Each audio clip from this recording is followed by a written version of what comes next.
God, who the hell? I'll turn my phone off. Admittedly, that's a really good opening. Yes. Believe me. All righty, everybody. Welcome to Friday Night at the Crib. It's open mic. I posted a link on the right-hand side in case anybody would like to join us. As everybody could probably tell, we're being joined by the Canadian Raptor. Son of a.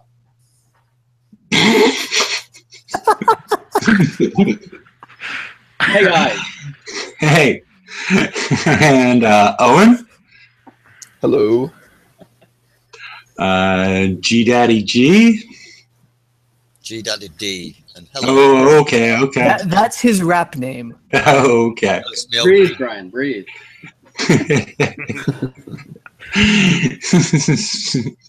Senior Daniel. Hi. Two Doors. Help. And we've also just recently been joined by Black Leather. I can't remember your Black Leather. You're my sector. Black Leather Mom. That's correct. Okay. And Judge Steele. Hello. Hey. And so if anybody else would like to join us, feel welcome to. And how's everybody enjoying their, before we get to any slides, because the late update, I'm going to run some slides with the, related to the update, but how's everybody's VXP weekend going at this point? Trash. Your ass made a big comeback. Yeah. It begins. No, because so I built 4 Phoenix shells, the hull, and a Talon, and I'm sad because I didn't think far enough ahead.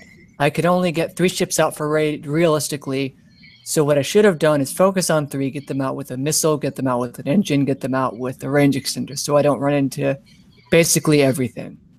And I went for 4 shells, and that's a mistake. Although you do get about 8,400 XP for full damage, full death with the triple salty, which is okay. I'm just a little bummed that my VXP is going to be severely limited because that's 8. Yeah, no, it's almost 9 hours of repair is 4 Phoenixes and a Conqueror. The counterpoint I would make is that if we got those 5 days of build tokens that we were shorted in the raid, then I would have a speed system and a guided missile system on each of those 4 shells and be just fine. But that was information, like I had all the information, I still made a mistake, but it feels like a clerical error on their end as well. So I'm sad, but it'll be okay. Yeah, and a little later in the show, one of the first couple of slides, we're going to get into why potentially building 4 Phoenixes at this point isn't as necessary as we had thought originally when we got the briefing information. Uh-oh. Cough, cough, or a cap. Cough, cough. Yep. So, yeah, everything seems to. I'm in a similar situation where I sort of have a mix. But yeah, we're not doing nearly enough damage to the drones with sort of a bare bones version of the Phoenix. But on the upside, anybody that still hasn't ranked all their muddle gluts, this is just time to go in there and kill some ships. This is very easy. Just go in there. You're going to take no damage on the 100s. Aim for the drones. You could probably even aim for the malices. They don't have enough thermal, especially if you're safe, if you aim for the drones and just splash everything out with your muddle gluts and just retreat after you've spent about 30 seconds hitting something, go to the corner, retreat, go back in, and you're going to get tons of VXP. So does anybody else have anything related to the to VXP weekend, or else I can start some of the slides related to the update and what I sort of implied earlier regarding the Phoenix. I know Daniel was a little. I'm sorry. Go ahead. What target was that you were talking about then, Hefe? The 100. Yeah, if you go into the 100, the new S assault target that will some version of what we expect to see in the next raid. Yeah. Yeah, and then just go in there and aim for the little drones, and you shouldn't take any damage with the motor butts as long as you drive it just halfway decently. And you can go underneath the clouds with very little damage. Underneath the what? The acid clouds. Okay. The subs don't take much damage there. Yeah, I noticed that as well. And I'm sort of curious with some. We'll talk about it when we talk about the Phoenix. I'm just sort of wondering. I've stayed away from them generally, but I'm wondering if they're actually sort of supposed to be used in a different way. Because if you notice, the Phoenix has a plus 50% fire field speed. So if you're actually supposed to go through them at times to avoid other things and take, guaranteed damage, but maybe less damage than if somebody else caught up to you by getting that 50% combat speed increase. What if the Skyfire carriers us up? Yeah, I've been doing my muddle, and I did some oppressors. I did like 2 rounds of an oppressor dying, and got it up a few ranks. And forget I might try the others tomorrow, but I'm gonna stay on the subs till they're skulled. I'm just gonna say the VXP weekend's too close to the raid. Oh, yeah, that's very true. Very true. I've only got 2 Phoenixes right now out of the oven, and the third one's still in the oven. That's just one gun. Yeah, and also releasing 4 TLCs at the same time. Exactly. Is FM, so. Overload. Yeah. They should have released those the following week, or released the mega ship one and whatnot. But I'm assuming that hopefully we'll see the Skyfire or whatever it is next week, hopefully. But we'll see. In my particular opinion, I think they ought to do away with the raid and just keep it all as campaigns. I mean, do them at every level. Because, seriously, the kids coming in, and I talk kids, anybody under 50, ranking 50. Okay. Even ones that are in the 70s right now, they can't do these targets. And they do the 40s, and they can't get crap. The only one that's going to score is those of us that can do it for nothing or have a good credit card. Or the thing that's different about the raids than the campaigns is for the people that are in alliances. They're going to get some, or the people that are hiring mercs. Then the raid is a whole different experience for them relative to the time limited campaigns. Yeah, and the half repair. I wouldn't mind. Go ahead. Go ahead. No, I'd like to see half repair all the time. The way it's getting ridiculous. Oh yeah. Especially with the Phoenix. That'd be awesome. VXP weekend would be nice to have the halftime repair. Oh my God, wouldn't it? I think what they're doing is putting it all half repair. Putting in half repair on for the raid. But then if it's all half repair, then they're going to level it towards that. I mean, I've been a big proponent of just completely getting rid of the ranking process. From the beginning, because it was originally a mistake. They didn't intend to have the amount of power, because basically if you have one ship and then you rank it all the way up, if you skull it, it's the equivalent now of 4 ships as far as the firepower. And that's not what was intended. And nobody, I think we think we're having fun on VXP weekend just because we know it's a lot more fun than going out and grinding on salvages. But I don't think it really is that much fun because most of it's just, suiciding into targets and things of that nature. And it's not terribly enjoyable. And it makes it difficult for players to, try to build things for a raid cycle or a campaign cycle, because especially like what we're coming up on, it's very important to have equally ranked ship. They don't necessarily all need to be skull, but if you want these things to stack and not get hit by other things and turn in unison, it's important that they are similar, and at least it's not exactly the same, but at least similar in rank. And if they drop the whole ranking thing, I know they're not going to do that because it's going to cost them money, because that's sometimes the only time that certain people will coin is at this point. It is a revenue stream, but I think from the player base perspective, it'd be better if they just got rid of the ranking altogether and just leveled the targets that we're going to hit based on the fact that this is what the ship is going to be, not 400% firepower potentially added on by grinding away. I mean, even this. I agree. Yeah, it shouldn't be a need, you know. It pretty much is a need to have your ships ranked at this point, and if you don't, they're not going to perform correctly. It was good when it was five ranks only. Yeah, just a star. Yeah, I agree. Yeah, that weren't too bad.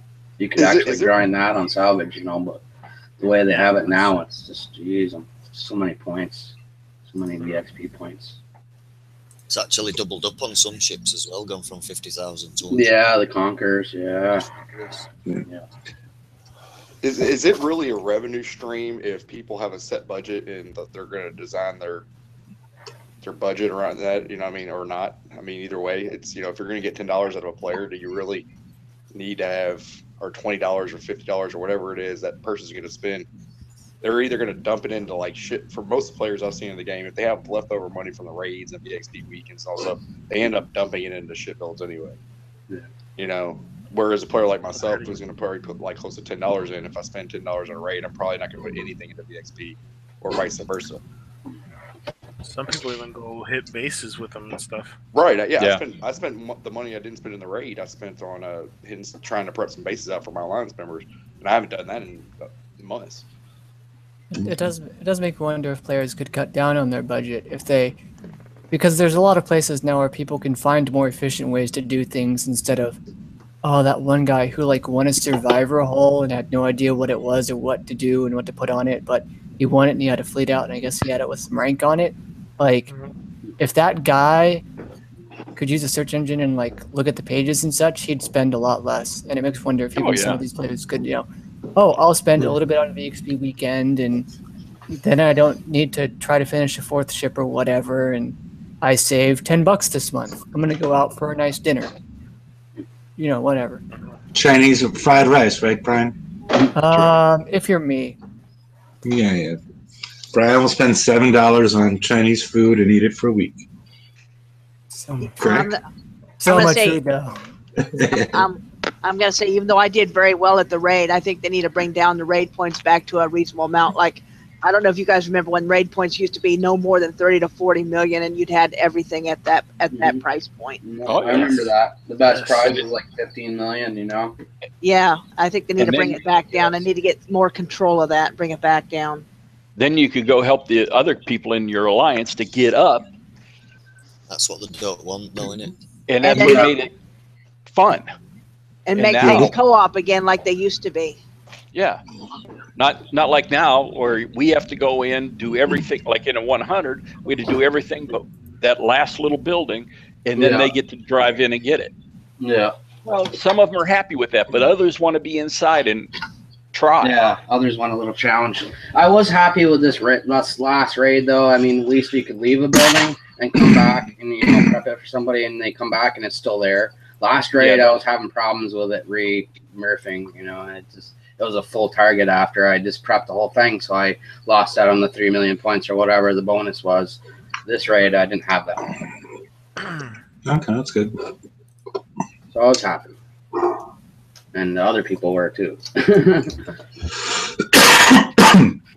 100 and I 100 and I sculled my gluttons.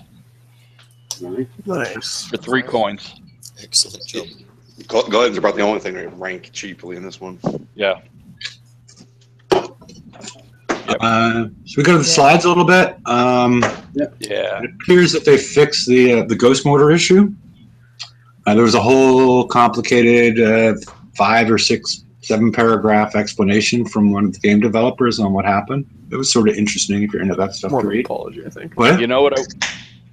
the thing on that one, I wish they'd go and see if the same thing's happening to the missile, anti-missile, because it's like I can watch guys hit a target. I'm set up identical, and 1 out of 4 will get through on my fleet. I mean, we're the same level. We have the same stuff. And so I think that bug, hopefully we're going to find out that bug might have fixed that issue. Okay. Maybe. We will see. And then fix an issue where mortar remote targeting range would get a boost in range from missile range increases specials in certain situations. I haven't seen that one, but that could be interesting, especially if they stack. Yeah, I haven't seen it either. I don't even know what they're talking about. Like, is it? You weren't. I noticed the ring. I remember talking to somebody last week or 2 weeks about this ago. Like, why do I have different rings even though I have the same mortars on each one? But I think what it was is I was getting a missile, like the one I had at a spotter on a regular monolith. Okay. And I was seeing an extra long range, and I was assuming that that's what it was, but I wasn't actually getting the effect from it. I was just showing a bit. It was just like visual from what I noticed it. Okay. But it made it kind of hard to stack your stuff because you didn't know which ring was which. Yeah, because a lot of people don't put anything that extend missile ranges on mortar ships. So yeah, it's at least I haven't. So yeah, it'd be a tricky one to figure out. That it even existed. We've talked a little bit about VXP weekend. I'm not sure there's much more. It's that we have the 100s and the 99s we're used to seeing. It's the Reavers, and then the level 100 is the what we're going to see in the next raid cycle. Well, it's the S set for the next raid cycle, and it's pretty brutal to anything that's not fully ranked and built, and it's a Phoenix, except for Mudgluts. And Mudgluts, like we explained earlier, just sail right through these. Literally illegal in the raid. I'm a little sad that these targets are tuned for completely built ships. Like I had kind of chunked out. Actually, no, they were a little hurt. The 4 Phoenixes after a death, I zombied them up. I put an oppressor in front. I didn't care what it was, just a conqueror. 125,000 health, right? And running it in. Run it in towards the Hulk because I killed the drones and the gluttonies around that. The Hulk kills the Conqueror, and before I can close the 30 or so range gap I left, just in case, my Phoenixes were dead. I did the same. Couldn't thing, even Brian, approach it. And I did the same thing. And what makes it even worse is that I didn't have it killed 2 Phoenixes faster than the other 2, so now my stuff's all at different ranks. Does it bring you flint? Oh, that's rude. Yeah, I'm so pissed, dude. I'm like, I'll take the less rank. You know what I'm saying? Does it bring you fleet and die weekend then? Yeah, pretty much. Unless you were smarter than me and put like a speed system and a guided missile system on 3 shells and went with that. Should have listened to BP Prof. Did he put an article about that? He talked about it on the show on Wednesday. See, I was on that. I was on that show, and I should have known. Yeah. I was blinded by, I can get a 4th shell out now. I'm so happy. Yeah, and now we're going to talk about that issue. This is the Phoenix. This is the way it was released to us in the briefing. And I'm not sure exactly when it changed. I noticed it when I was refitting some yesterday. I was refitting them. And I noticed that if you take a look at the special abilities on the right-hand side, bonus effect applied to each Phoenix in fleet. Range of 30, corrosive defense +10, +10, da-da-da. I mean, the combat speed of +75 sounds excessive, for something that's going to stack. That's a little weird. And maybe the turn speed of 50%. Those two sound off based on the fact that it could stack 5 times, but the rest of them, they seem to go right along with plus 10, plus, plus 15 until what happens if you look in your shipyard now is they've included a duplicate aura cap of 1, which means that I'm assuming these ships self-activate, that it's basically an addition to your existing stats. It means a duplicate aura cap means that an aura of a single type, in this instance with the number being 1, can only affect, a ship can only be affected by 1 of these auras. So they don't stack. So if you take a look at something like the Icebreaker, that has a duplicate aura cap of 5 and appears to work, but has, I think, only a combat speed addition of 25%. Turn speed of, and everything else looks very similar to that. It's I don't know. It makes the need to have 4 or 5 Phoenixes, at least to take full advantage of these bonuses, less necessary. You're going to have more firepower and whatnot just by having more ships. It's your defenses by having them. But if the aura cap, each one affects one other vessel, right? So then if you have 5, it's going to be like they're all 5 covered. There's going to be, I was at thinking, least that's the way I read it. yeah. Well, take a look at the unless somebody, since I'm screen sharing now, is somebody somebody else want to pull up the blueprint for an Icebreaker? Oh, no. Okay. Yeah, but the thing is, like, No. it's so strange and so stupid because you look at those words right above duplicate aura cap. Bonus effect applied to each Phoenix in fleet. So it applies to itself and it applies to all the others, but only 1 can be applied. I think that in a range of 30. Yeah, it's like have a range. Why does it even buff? If it impacts itself, why even have this? Why not have the corrosive defense in the defensive section and make it 60? I don't know. Let's see the 40. Yeah. It's not. And have the rest of it in the attack, and why have this if there's an aura cap of 1? Icebreaker blueprint pulled up. How can I help you? There's a good reason to make us all put out 4 shells. Yes. Can you screen share it? Right? Let me put this game. Let me put it into full screen. Okay. Yeah, and then put it into special abilities. I just want to show relative to this one. What I'm talking about is the fact that in the Icebreaker, and what everybody assumed would be on the right-hand side would have been, very close to what happened with the Icebreaker until they busted out the duplicate aura cap of 1. Let me know when you're... I'm in full screen right now. Okay. Looking at what I have after I stripped off the charge armor. Yes, let it happen.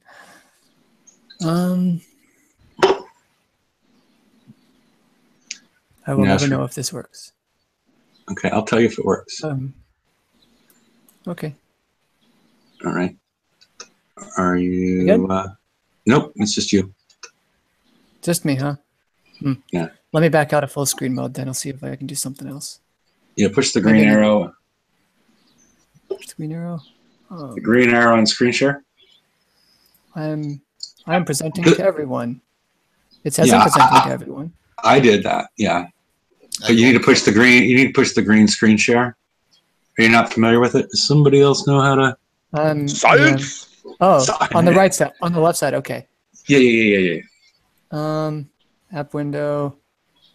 Entire screen. Double swipe. 420. Bang. Okay. Allow something. yes, I got dunked. I'm preparing for 8 hours, so I'm a little pissed off about that. But that's with an officer too, by the way. So, Okay. you die, you go to bed. Okay. I think most people are going to have a hard time reading this, but it's a duplicate aura cap of 5. And then could you read it? It's range of Do you 50. want to pull it up in the shipyard? Should I pull it up in the shipyard? Is that better? Yeah, or the blueprint itself, probably in the intel, it might be easier to read. If I can do that. Pulls. Which, Here we go. Doesn't look much easier. Nah, it doesn't look much easier. But could you read it Let me too? see. Let me find the shipyard, see if that does it. Yeah, I'll see in the shipyard because it'll help. It's gotta be one of these. All I'm trying to explain is, they're all about the same, but it's a range of 50, and then you have explosive defense plus. Could you read them out? The special abilities. Explosive defense plus 25%. Mm-hmm. I guess I'll start from the top. Bonus effect applied to each icebreaker and feat. Duplicate aura cap of 5. Friendly range 50. Explosive defense 25%. Pen defense 25%. Combat speed 25%. Projectile speed 10%. Turn speed 25%. Rocket reload 10%. Yeah. So when everybody read a bonus effect applied to each icebreaker in the fleet, and when they saw that with the Phoenix, they assumed that each would apply. And I'll switch back to myself, and we can take a look at what we got. So he was basically 25 for corrosive or explosive defense. And we only got plus 10 here. The big, like we mentioned before, is the combat speed of plus 75 versus plus 25. Otherwise, the icebreaker numbers are pretty much, and the turn speed of plus 50. Otherwise, the icebreaker numbers are higher, and they stack for all 5 of them in the fleet, as opposed to this one just merely self-activating. So I'm not sure if this is going to become a problem for players because they're going to tune the targets accordingly. But I guess the takeaway here is, unless they come out and say something, the need to build as many as possible isn't there anymore from what I can tell. I hope they're able to tune these properly and understand that this doesn't stack. I don't have faith in their abilities for quality C reference the last 6 months. But if this doesn't stack and you're going to leave it as weak as it is, well, then you're going to have to think about that in your damage calculations. I feel like because some of these stats are so close to the icebreakers, and the icebreakers are even better in some categories, that this was meant to be a stacking aura, and it just didn't happen for one reason or another. They could have made the combat speed 15%, they could have made the turn speed 10%, and they could have made it a stacking aura with a duplicate aura cap of 5 and give it to the flagship as well, and everything would have been fine. But now this creates some interesting implications for builds. I think a lot more builds might want to run stun armor where they might not have otherwise, because even though stun is multiplicative and not additive, you're getting the effect of 5 stun resistance plates if this were to stack, but it doesn't. So you only get 1. It's tricky. Yeah, and Ford is asking, will this cause them to run at different combat speeds? No, this actually prevents them from running it. As long as you have the same base combat speed. You have the potential of having, like, say you had an aura cap of 5 and maybe one of them wasn't in the range of 30, it would run slower. But now, since they self-activate, this special ability is, like I said before, shouldn't be listed as a special ability with an aura cap of 1. It should just be merely put in the appropriate category in the other stat blocks. So either movement, attack, defense, whatever. So, alrighty. Did we explain that one well enough for everybody? Mm-hmm. Yeah. Well, better than the professionals did. Better than Kickside did. So Okay. Well, they couldn't get us to build 4 shells before VXP weekend if we would have realized that. So. yeah, that was it was effective. Job was I already was, done. They could have given us the 5 days extra worth of tokens, and it would have been a lot easier. But all right, now we got the Edge missile. Oh yeah. Oh, that's right. Per ton. Which is meant for your generalist, for your Zelos. It's a nice missile. It's lightweight. It does more damage per ton than the Talon does, by about 5%. And this is including an even more damage per ton if you don't have your shipyard up all the way. Because this is I'm included because I got a damage or a weight reduction for Reavers as well. This includes how it would be built in your shipyard that was fully upgraded. So it's mostly the weight that causes this differential, and you get a nice corrosive defense of +5. Yeah, I like the corrosive defense. Yeah, because there's no armor special. Yeah, you seem to have a question about something, Brian. I'm surprised. No, I'm just surprised that they made this as strong as it is. Yeah. I think it's about 10% weaker than the Talon missile, which is supposed to be the be-all, end-all missile of the ship for about 2 months, probably.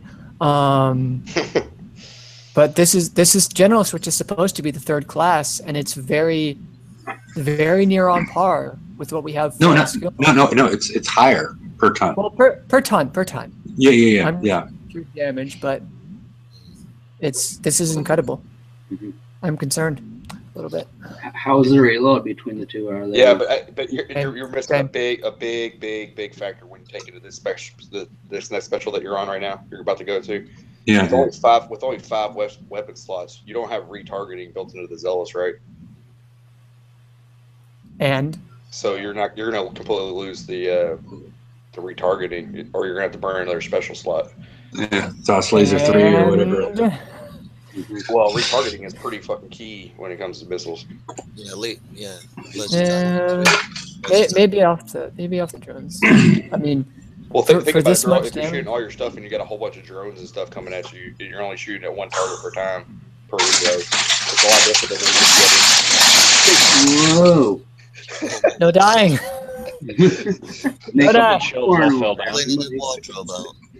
But yeah, Zealous. I just you're not going to get your defenses up very high. You're also not going to you're not going to have retargeting. I think and you're not going. And if you're going to put a stun special on there, you're going to have to sacrifice in other categories from the Phoenix to that. And whereas it might look really good on paper, I don't think it's going to be as practical. Yeah, I mean, the defense and the specials are a fair point. And again, that's also going to tie into the repair time of the Zealous in general. I think its base repair efficiency is 1, where a lot of other things are 0.8 or thereabouts. So there are some downsides, but its offense is pretty on point. Yeah. And if you're telling me that the 3rd class hull can do this without retargeting, and all I had was the Generalist, I'd probably be okay with that. Yeah, I am missing a volley. So that was 8 seconds too? So it's down to 2, and then this. The biggest problem with this, though, is all this stuff is locked in at the very end of the Forsaken mission, right? Yeah. Let's be honest. Anybody that's building a Zealous build, I looked at a Zealous build. It was 25 days or something. And so it's anybody that can get to the end of the FM and can get all this stuff or whatever. That's not the people that are going to be building a Generalist class hull. Well, Ren last wave was building Empyreans, and he was over the moon with his fleet, and they performed very well. But yes, you're right. I think a lot of these things, especially it should be tier 4. All these Generalist specials should be in tier 4 because that's what I don't know about I don't know if tier 4. Well, okay, probably because it's a step down. Yeah, tier 4 in the front, in the front, if you please. Yeah. Or if they started loading the specials differently. The new ones are in front. Because if somebody's playing starting right now, or starting to hit tier 5 at this point, right? He'll never get Now it's going to be 6 months. They're going to get this thing, and it's going to be crap. at minimum. At Yeah. minimum. Yeah. Yeah. If they Or have all randomize time. it again. No. Yeah, random would be hilarious. You could imagine the bitching on forums if this randomly threw them up there. That would be hilarious.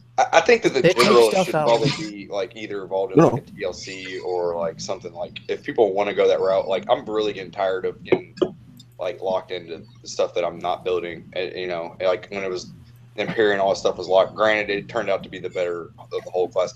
But I was trying to my buddy who I was trying to like. I would start off from scratch. He doesn't have a FM fleet going forward, right? So we're trying to build something from scratch. And like I noticed with the Empyrean, in order to get the Empyrean to where it was at the level that Ren was having it at, you had to have the heavy mortar, which was not available in that raid. You had to spend 6 million points on the Prime. on the prime. You had to spend 6 million on the mortar, and you had to spend 4 million on the trajectory. So we're now looking at a 16 million point investment for for a level that's kind of not designed to be the top tier target. I mean, there's a huge level of investment either way you're looking at it. Like if you're going the specialist route or you're going the generalist route, and that's not right in my opinion. Well, 16 million points in these raid cycles, like 16 million is less than like the second tier hull, the icebreaker. Just the Right. hull, not even the weapon and But special. he had the monolith and he had the Zealous, and I'm like, there's no reason to go out and spend all those points if you have the monolith for 2 million points, you know? Oh yeah, and even then, like Like just those, like the all that stuff Vazago's should be reversed. icebreaker, they might release it in a TLC, and then well, you didn't buy it, so now you can get it. Hooray! Yeah. Exactly. Got no issue with that.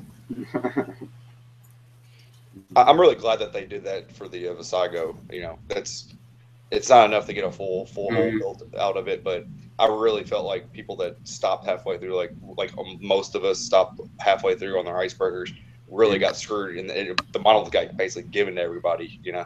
Yeah, gives you hope, and then you get all them tokens too, so that'll definitely help them out. And the charge armors are nice in that campaign too. I think with Vasago though, I think they've really made. Is it the Pride? I'm thinking of what's the Pride's? Visago's Pride. Yeah, that's Vasago's his. Pride. Yeah, is that the one? Yeah, I think they've made them OP now. I refute based on the changes to the Chromium overlay and a special that we're going to see in a minute in a slide, maybe two. Maybe. Trying to guess it. Segue. Buddy. Do it. Ride it. He did not bite. He stone did not bite. The turret special in the FM. Everybody else knows about it. Yeah. Can't get staff, can you? Oh, I tried. Yeah, but all of those things are lowering the power of.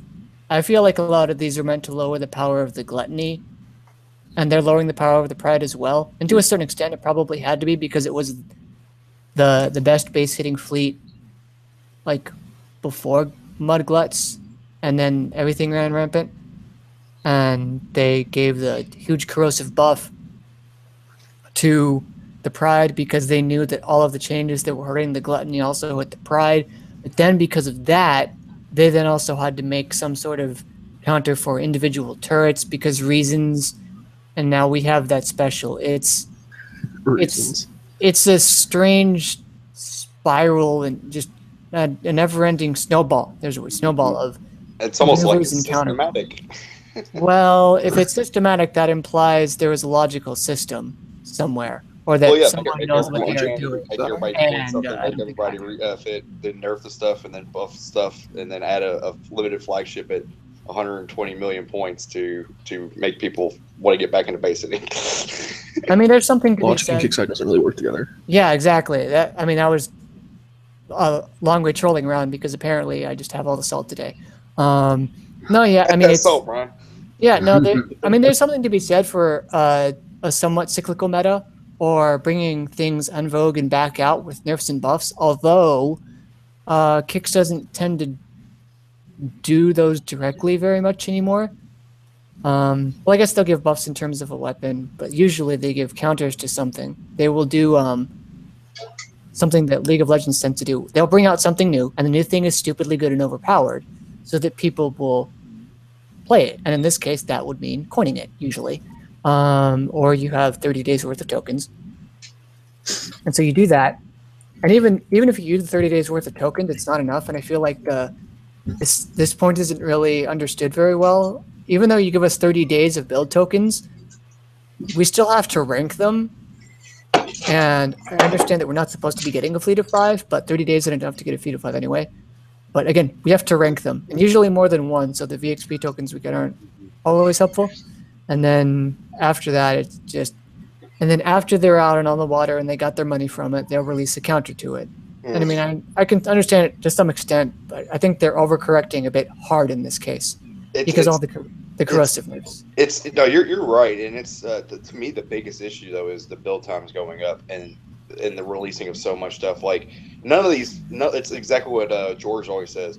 It's not these things that are taken individually that are the problem. It's when you release a 10-day blank hole in the Pride, and then you release a 6-day blank hole in the Justice, and then you release 5 days blank holes in Phoenixes. You're now basically forcing players to either coin everything to get it ready for VXP, which is absolutely retarded if you want people to spend money. You want people to have stuff out there if you want them to spend money in a VXP. But it's all the stuff you have to either decide whether you're going to go the Phoenix route this month and buy. There's really no reason to get any of the other stuff in the raid because that's all your time in the shipyard. You're not going to need the V Pride. It's not going to kill you if you don't have it. So. But it is going to kill you if you build it and then you don't have a raid fleet next for raid. It is going to kill you for the people. And I know a lot of people that was the first thing they put in was the Justice and the Pride. Just like you were saying about tokens now. You can do the Call Arms and you're going to get all the Icebreaker tokens all over again. Mm-hmm. Yeah, we'll get to that one. But here's another reason why the V Pride was potentially needed. Because it seems like the normal Pride combined with the changes to the splash dispersion and your chromium overlays, you can shut those down pretty well if you throw a couple of these panels on the correct tower. Stack them up. I'm helping. I tried so hard to throw the segue to you, but I guess you were away. Oh, okay. Yeah, no, I had to step away. Are we all sure that they didn't mean to make this a ship special and not a turret special? I mean, I'd like for it to be a ship special. I actually thought it was. I went in to hug you, like, where is the special, man? Yeah, I would expect to see the special that looks a lot like this in the TLC for releasing the Starfire. Mm-hmm. Skyfire? So, or whatever it is, Starfire. Yeah, whatever that thing is. Yeah. I think we're going to see a special that's more of a UAV-based special. You don't think we're going to see an armor special? No, I think we're going to see, because so often the specials have been tuned to the weapons themselves, not for defenses. Defenses are usually released in the FM because they can be applicable in more than one way. TLCs, it's very, very narrow, very focused. You get your weapon, you get your special, you get your hull. They should all go well with it. Well, in reality, too, like, when is the last time anybody of us wanted to use that mixed armor on anything? I mean, you've been better off going with the all of one special defense. Yeah. Because you're getting 81% with retros versus, 55 or 45 on the other one. I mean, it doesn't, and it's all the damage in these targets have been tuned to one side, really. I mean, I don't know. Disagree. See example last raid. Well, you were better off going with all penetrative defense. I was still taking 2,000 damage a hit with a 98% pen defense turret Zelos with 700 deflection. 2,000 per hit of a single executioner. Yeah, no. Yeah, because, I mean, historically, I don't know. I haven't seen the data mining. I don't know if anybody's seen the data mining for what went on with that mine or that. That's got to be plasma. Or it could be that they're mixing, because back in the day they were mixing, if you could have a missile doing 20% explosive damage, and things like that. And that's probably what Brian saw, would be my guess. But this is going to make it tough for the regular prides to do much in most bases. So and also this is going to further cut down on the usefulness of the muddle glut, which further increases the need for more basers coming up in the next 6 months. Yeah. Also get wrecked liberators. Yeah, everything shut They're down. kind of going backwards again. They were going to kill everybody's base back to base defense again, basically. Yeah. The pendulum. Because they swung it too far one way with the muddle gluts. Yeah, that was pretty bad. Well, it's interesting too because we keep talking about the justice and all of that and the pride and such, but you do need at least some level of base defense, because if you don't have one and you're a juicy enough target, you're going to get hit pretty frequently, at least on Mondays, and maybe sometimes more often. And if you're hit and you lose your shipyard and you just went to bed, that's 8 hours of field time that you just lost. They should really make that an auto repair. That's like one of the worst things in the game right now. They've come along with the dock, and that's one of the best improvements they've made over the last couple of years. They need to do that for the shipyard because it creates too. Hefe talks about this all the time. It creates too much anxiety for the player. Yeah, no, that'd be cool if they had an instant repair on that, just like the base. It kind of almost makes you want to get hit before you go to bed. Yeah. Just so you know. Oh yeah, absolutely. Just so you know you can get that repair time. I had some little dude. He was talking about. He's like, "I'm gonna come rocket your shipyard for every hour." Goblin baby seals again, huh? Hey, Mondays happen, right? Yeah. We were all 50 at one time. Hey, Mondays live matter too. Yeah. Explosive plate 6. There is also 4, 5, and 6 at the different prize pack levels or prize levels. Rank 16. Yeah. I'm special that way. I just have it like that. Back from the days when GDR made a Scourge video and his V2Hs had the R16 missiles. Oh yeah.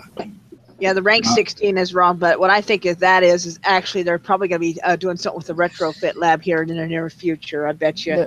We're kidding. No, they're not because it's in the developers. Yeah. So go ahead. No, go ahead. That's what I was going to say. It's a developer. Yeah. It's from the developers, sort of little test ground, and they've had this rank 16 stuff going on there for 2.5 years. Because there was a demonstration on how we were supposed to beat the Scourge with V2s, and he was doing it with R16 V2, and that was the first time anybody met Judy Rankin, and it almost felt like some sort of hazing initiation the way that went on. Not allowed. Maybe one, in the after show, I'll find the video. We can watch it, and everybody can be like, "Oh my god, this is." Give me like 3 minutes. Where did they get that number from explosion deflection? Well, that's at R15 or R16. So yeah, if you have, this is retrofittable as we've been discussing the rank. So yeah, where do they get the number? It's percentage. Yeah. Well, it's not a percentage. This is a flat damage reduction. Weird. It's just a weird number. Yeah, but the boost from the retro. Oh yeah. It's a percentage. Yeah, it's odd that it's They started off at 1,800 or I don't even know what number they started off at. 2020. I wonder what the R15 is actually, like what we can get. It's about 2,500. Oh, That's about right. 25 even. Yeah, so it's got a repair efficiency of 0.8, which is like on the higher end with like the evade armors and radioactive armors and stealth armors. It's not you have a 0.6 repair efficiency, a faster repair time per armor point with something like your M armors and your X armors and your C armors and things of that nature. So this isn't one of your fast repairing ones. It's only equipable to Conquerors and Defenders. Yeah. And probably most people would probably only put it on Defenders. I could see a use for like Sloths. one maybe on a sloth, because you have all that splash damage reduction and turret defense. So by the time it gets to those big percentage reductions, the 2500 explosive deflection is actually going to matter a lot. Well, yeah, if you have warplating as well, is that what you're saying? No, but it has the aura that affects with a duplicate aura cap of 5, which means it stacks. 25% splash damage reduction each, and then you got your turret defense, so you're taking minus a 75%, then halved, so 1/8 of the damage, then subtract 2500. It might not stop everything, but it'll be pretty good. Yeah, yeah. And I'm surprised when this came out because maybe it was in the original plan, but if you think about it, we got the Oppressor, which was a flop. The Sloth, which got upstaged by the Muddle Glut. Like a So day.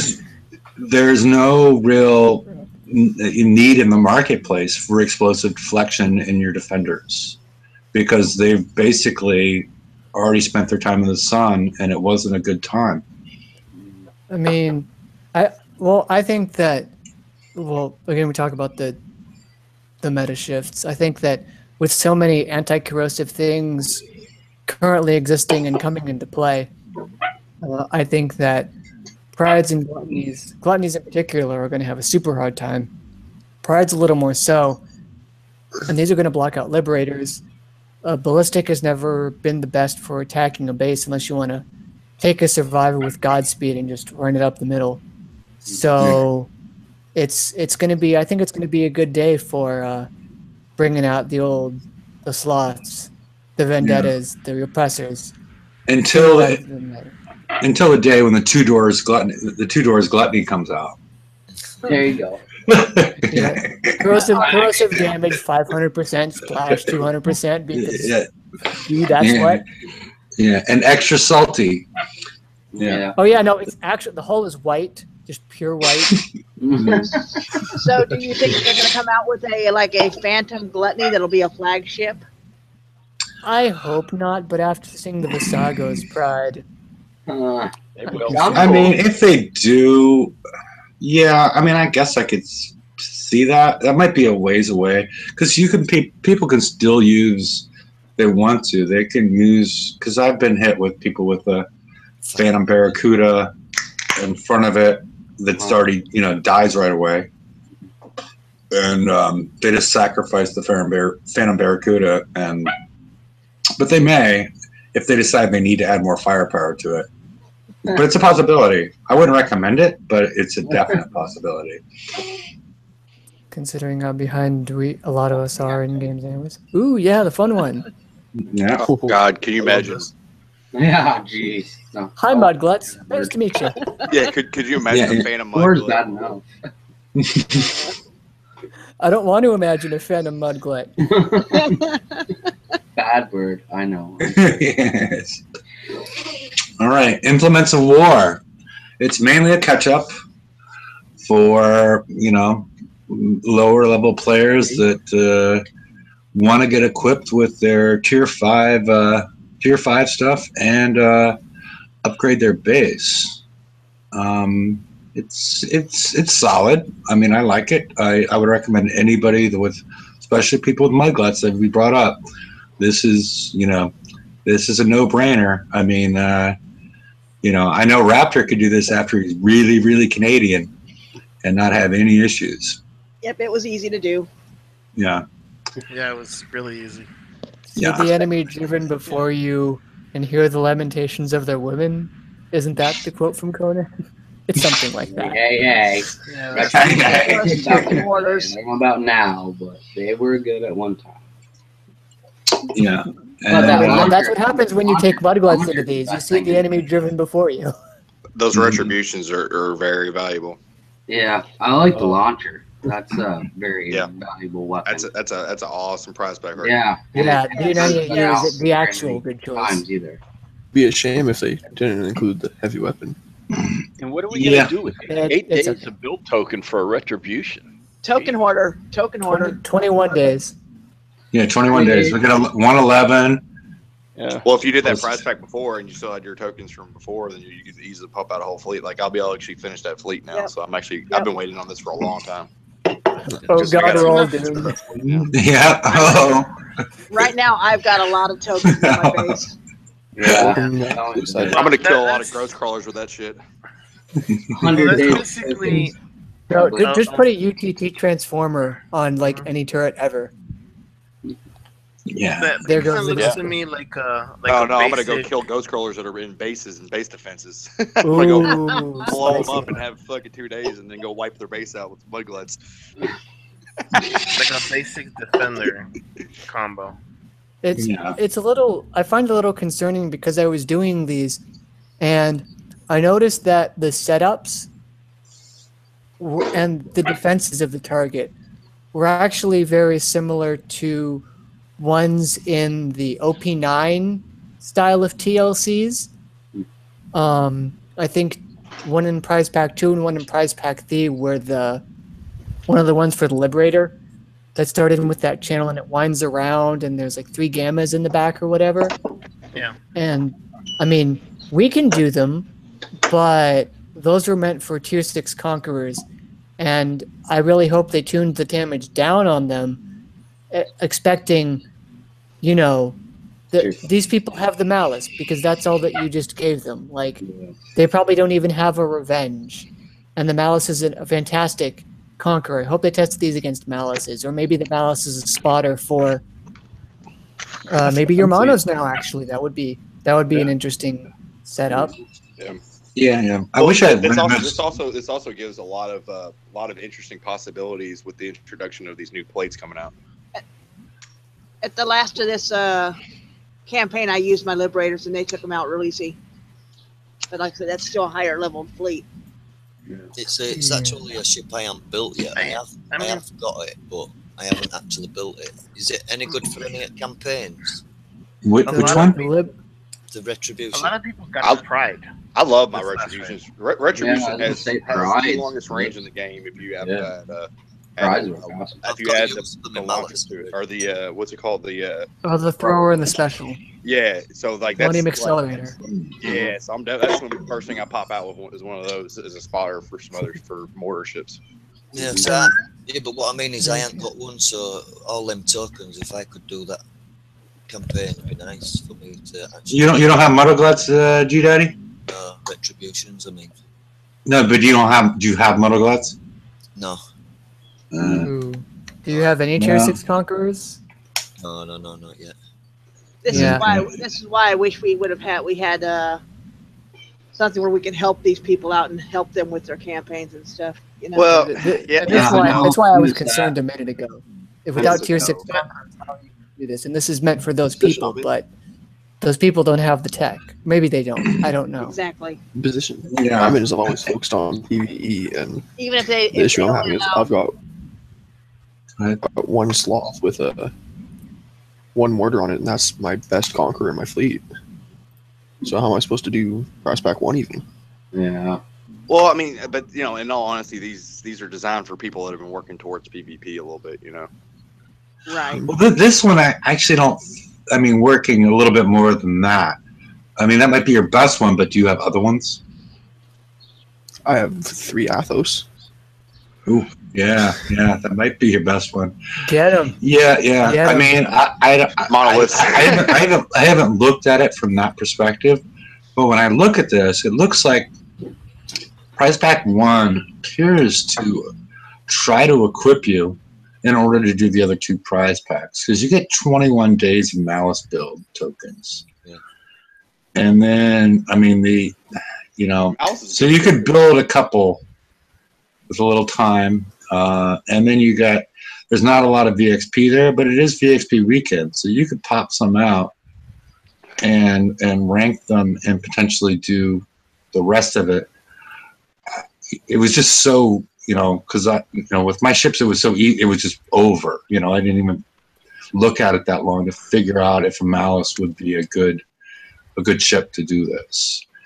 And because you could use potentially things like citadels and whatnot if you don't have that many conquerors, and use the Malice as your spotter for these. But again, I didn't spend it was over so quickly. I didn't really have a chance to evaluate it for people that didn't have the ships that I did.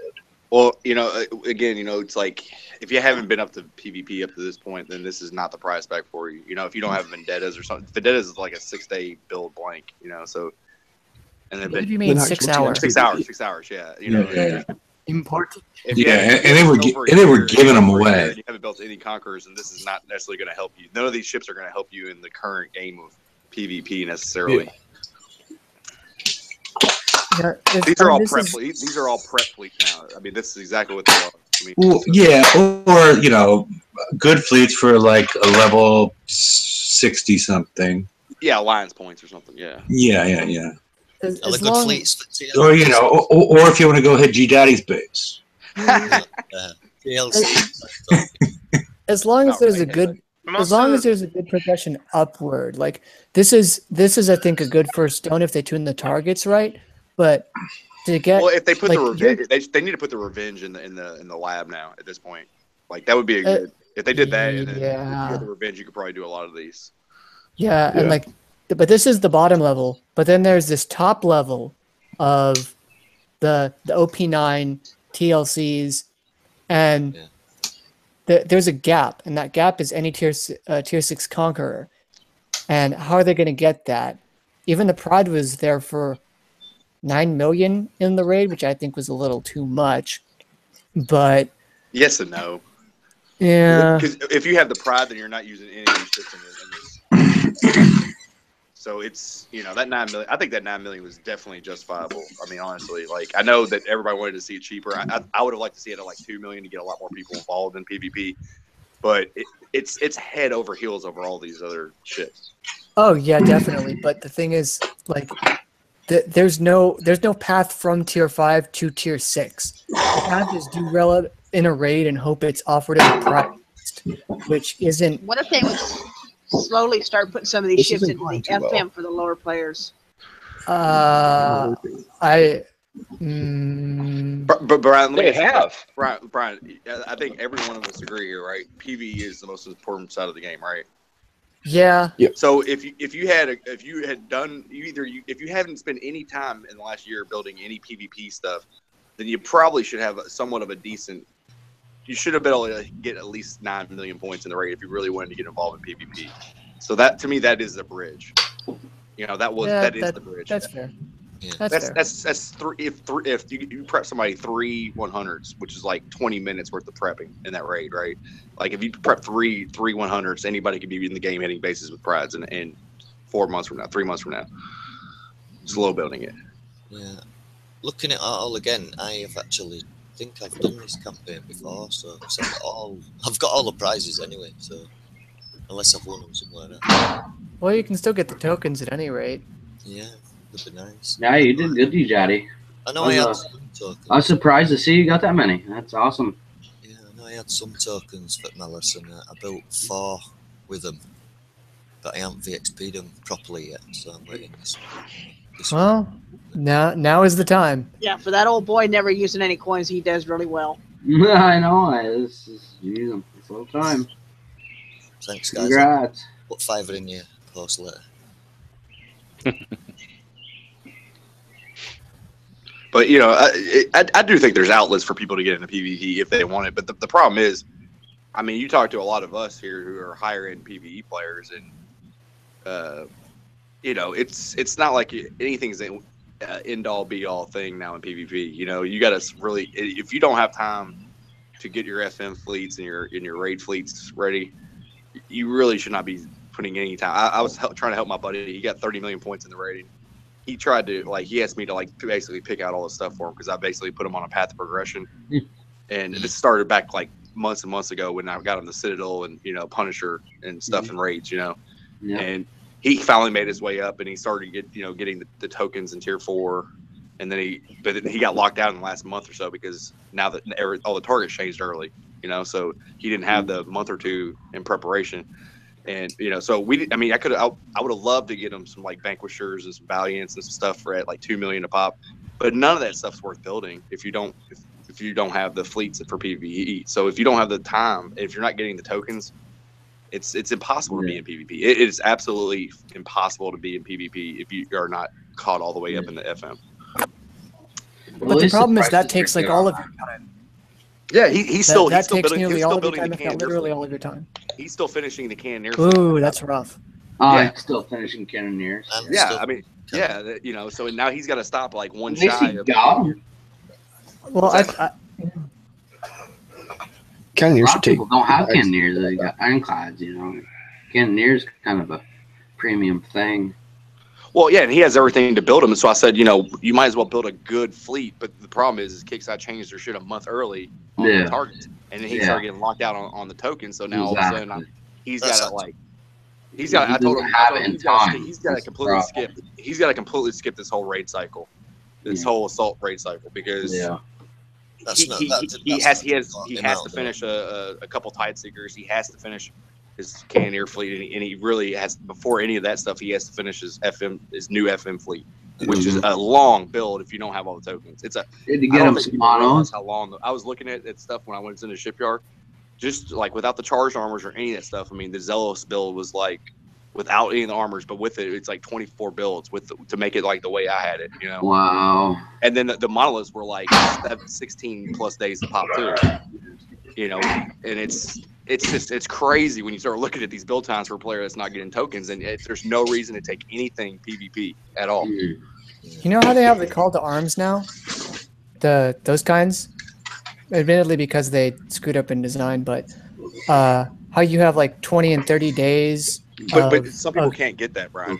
Well, yeah, that's the thing, and that's unfortunate. I'm thinking that like they need to re-release that stuff like 3 months down the line, so like, or 2 months down the line, you know. Yeah, like get your boy, you know, get that man a TLC that would give him the Cannoneer weapon and special, but also like 40 days of build time, and actually tune it properly. That is one of the problems, is that these new targets, they're all built for tier 6 tech, but like you need to have the tier 6 tech built, and it's just too long, especially if you don't have tokens. Like they don't get it. No, I don't think anyone at the Kicks office is really trying to consider this from a new player or a player that's been away from the game or took any sort of break. Because you just can't catch back up. It's difficult. I mean, like he just started getting back into FM like 4 months ago, you know, and he did well. I mean, he was getting within a month or so, he got up to tier 5, you know, but there were so many prizes in there. Yeah. You know, and so I can't even advise him to take anything, even if like all these ships were like 500,000. You're talking about the Pride at 9 million. If you're talking about the Pride at 9 million, I wouldn't take it for 2 million if I was him. You know what I mean? Because he's never going to have a time to build this. Yeah, exactly. No need for it. It's not going to benefit it. And then half of the weapons were all designed around PvP. I don't know if anybody realizes. Almost all of his points, like none of his, like I had a hard time trying to pick out stuff because almost everything was geared towards PvP in the raid prizes that were affordable. You know, like why take the Scoria? The Scoria really is second fiddle to the blade when I was looking at everything, unless you're doing PvP stuff. You know, almost everything was geared towards that he could afford, and it was kind of a shame. You know what I mean? Because he could have had a phenomenal raid for 30 million points, but he can't build it, and it's not in his progression. It's not in his path, so there's really no reason for any of that stuff. Yeah, I think they need to bring out a campaign for missile stuff as well, because we're going on to missiles next, and also I've got players, friends that are level 80 odd, and they still haven't got Phalanx 3. Well, come on. They got to just man. You can get 4 and what price pack 3? Can't get anywhere. Yeah, but you know, we're talking this, and as we're talking, I'm watching a friend of mine hitting a 100 with 3 prides. He lasts about 10 seconds. Yeah. Yeah. So, you know, it's only a 3-coin build, but the guy just had his tractor trailer blow up. he just bought a new one, so he can't put any money in the game. No.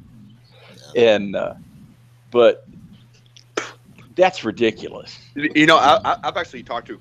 I'm glad you brought that up. Actually, I talked to quite a few people in the last like 2 or 3 weeks. I think BP needs to really realize who their customer base is right now. And I'm telling you, there's a lot of older retired people that are like on the edge of retiring and stuff, and they're all saying they're basically done putting any money into the game after they retire or after, you know, they got people that are dying and stuff. And I'm not trying to mess around with this. Like literally, there's people that are getting so old and they have such bad health issues. Yeah. That I see. Oh, there's a lot of players out there that are disabled, that they have nothing else to do, and this is what they do. Yeah, this is a way they get to talk to people. Yeah, and now they can't. Yep. So those are the same people that were fine putting, you know, a little bit of money into the game, but now that, you know, the cost has gone up, and you know they have the time to commit to it, but they don't have the tech, they don't have the, you know, this stuff. So they have the complete opposite problem that I have. You know what I mean? Oh, it lasted 45 seconds this time. As a student, I play games because I have ability. They're going to lose a huge revenue if they lock out some of these players that were long-term players that are just getting older. You know what I mean? Oh, they've already done it. They've already done it. They're not. Their game is incredibly unfriendly to new players. You need someone who's a friend and who's basically a sugar daddy. Yeah, but even the new players, I'm talking about the old players. I'm talking about older players that are no longer have. It's like okay, so I'm in fine dining, right? And our model is struggling a little bit nowadays towards newer restaurants and stuff because everything is geared towards, or at least this is more true in the recession. It's kind of caught back up because we've adapted and stuff. But when you start gearing all your stuff towards people that have money and all older people, right, that have expendable income, I'm not joking around. Sometimes the customer base literally just dies within a 5-year span. Yeah. And then you have no customers. I wonder who the whales are for BP. I seriously do. I'm 62, and I live in a retired community, and like overnight, I mean within a week, we had 4 houses for sale. And it wasn't because of voluntary moves. Yeah, exactly. It's a very real. I didn't want to say anything. Okay. Yeah. I want to hook us back in, but actually leave. Let's get up. Good luck. Have fun, everybody. Well, later, Brian. Yeah, maybe we should move on to the plunder. At this point in time, and we have an extra spot. Brian's left. This is a repeat from about 3 weeks ago, I think. Yeah. Yeah, I was too busy moving and my parents to even start this one. So, anybody have any comments on this one? I mean, I haven't yet. Is this the exact same as it was last time with the damage and everything? Yeah, it's a lot harder. It seems like the damage is a little bit more. That's the one I won't do. Yeah. Well, if it's the same as last time, I did it for no coin. So give us. Well, it's the same.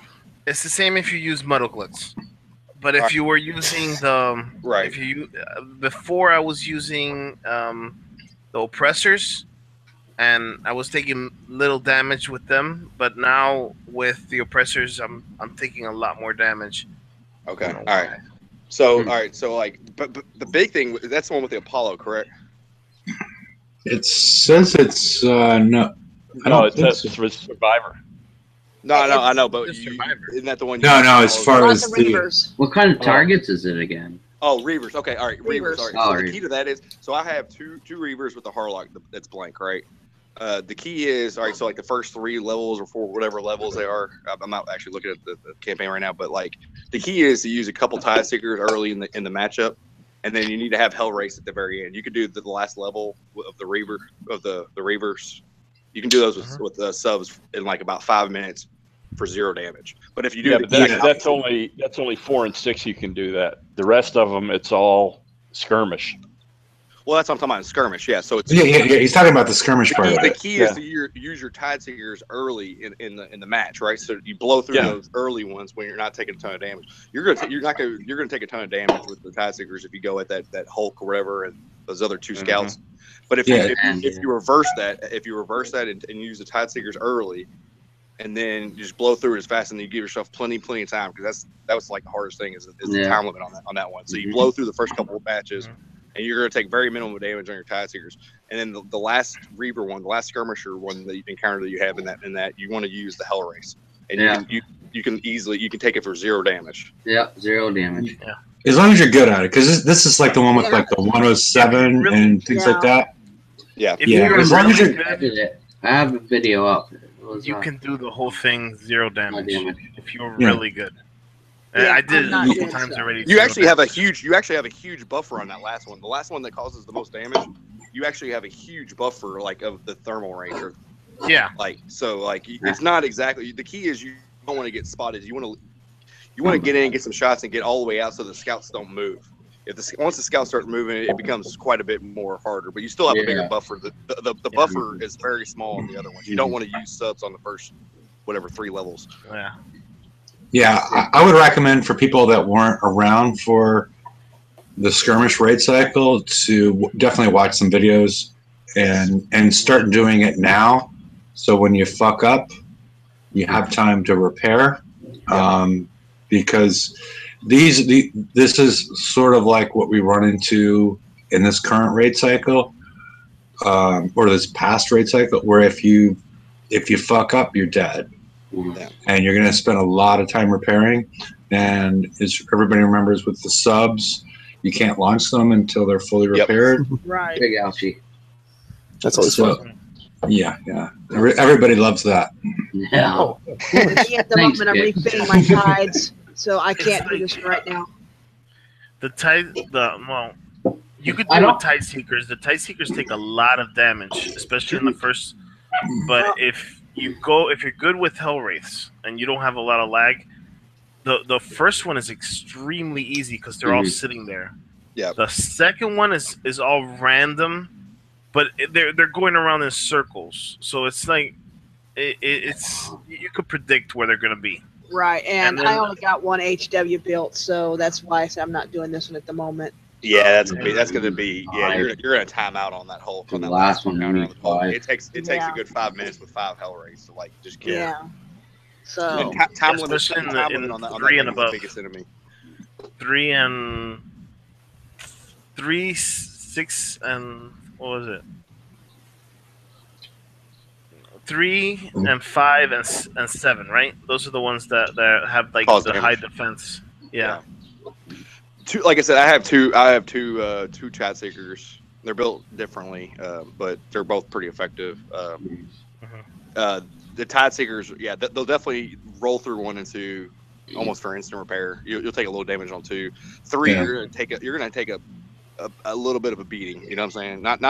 Not huge, but you'll take probably 2.5 hours worth of damage. If you have a decent build and you have the Harlock, that's a huge thing. You got to have the Harlock if you run Tide Seeker. But if you run through those real fast, then you have plenty of time to do like Bloods or whatever conquer stuff. And then you use the Hell Race. It takes a while. It does. I'm not gonna lie. It takes like probably 5 minutes with a full Hell Race skull race to kill the. Yeah, on the last one, the 7th one.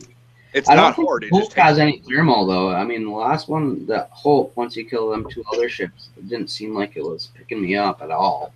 Yeah, it doesn't. It won't even hit you unless you're in range. Unless you're in range. It doesn't do nothing if you're under. It just takes time to kill it. It does. Yeah, lots of time. Yeah, and if you're attuned, if it's the same targets, I think it is from the skirmish raid cycle, you can do price pack 1 and price pack 2 with things less than Hell Race and less. Tigers, Yeah, and so you can get those first parts of it. It's probably worth it. You got. Oh hell yeah! Get the Emancipator. The turret is way better. It's way more valuable than anything else. I like the turret. myself. The Survivor is really good as a support ship. You know, it's not necessarily a great baser. I got hit by 5. My base is really not even where it needs to be right now, but I got hit by 5 Survivors during the raid. Wow. The dude fucking made it through like 2 turrets and fucking died. So it's a complimentary ship, so you don't need more than 1 or 2 of them. I figure 3 is good. It's good. Yeah. It's good. I have one for base defense. I have one for spotting because they're really good for bases that have a lot of hyenas. Yep. And that's mostly it. I have a spotter and a base defense. It's a neat ship. That pen deflection is awesome on them.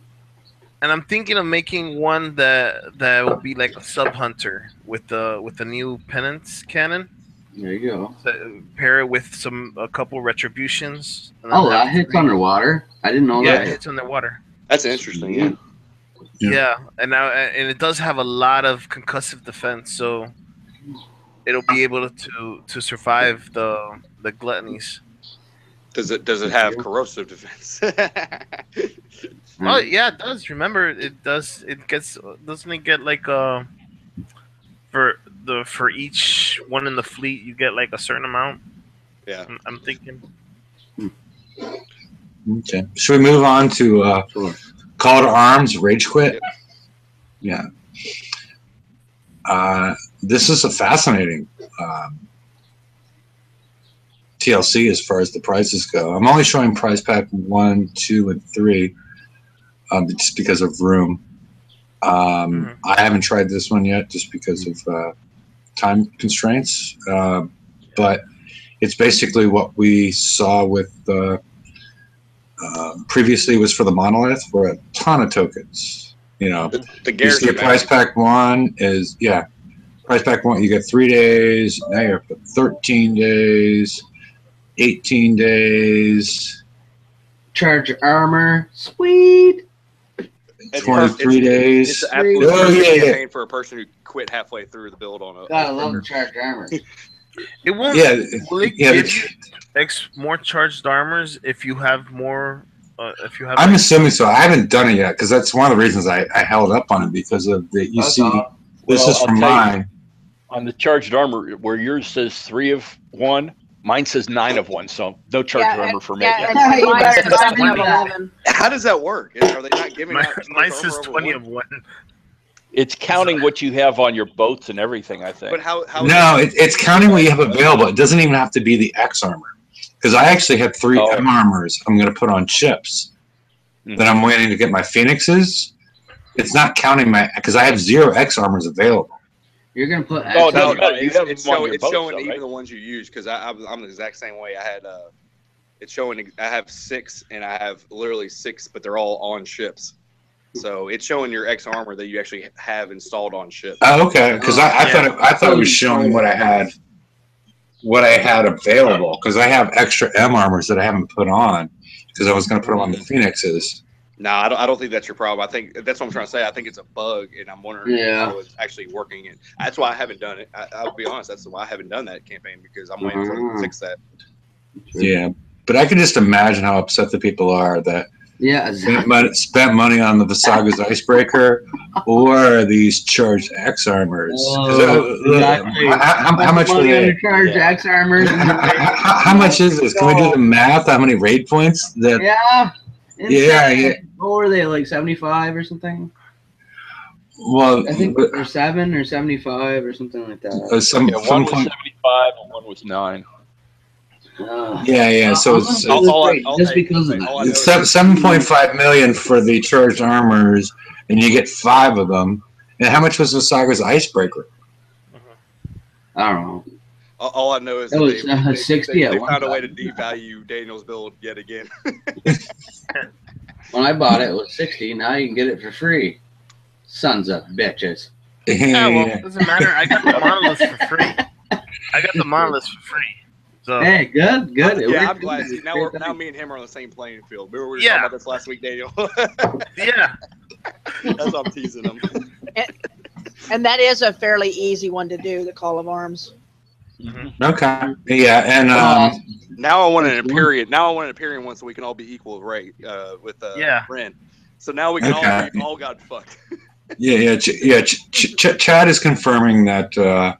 You do get the armors. So go ahead if you can, and awesome, and finish it off. Do you get any more in the prize pack 3 or 4? Or how many do you get? Next slide. Can I add to Implements of War? And the second prize pack, it has 1 day structure build tokens of ×7. Yes. But that's another bug. Yeah, they fixed that too, though. You get they your fixed it though.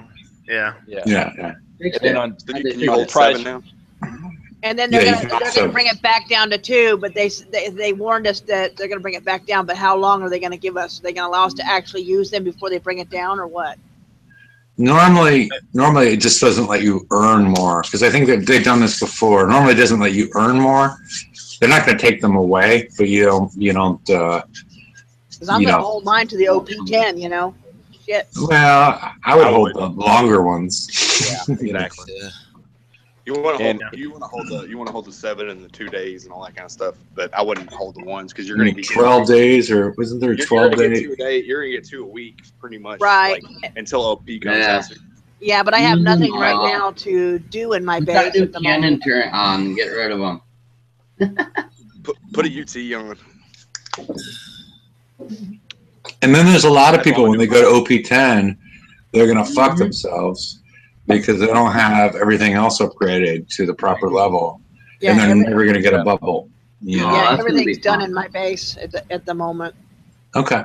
Just throwing that out there for the walls again.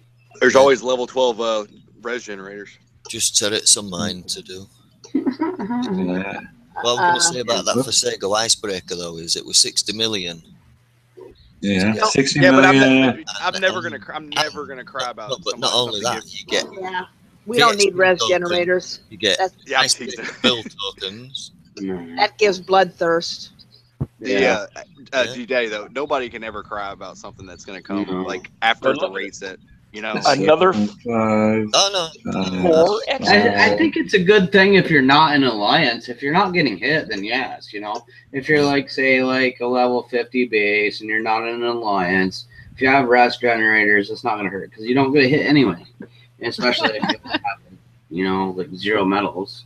Oh, you don't know where I'm at in the map.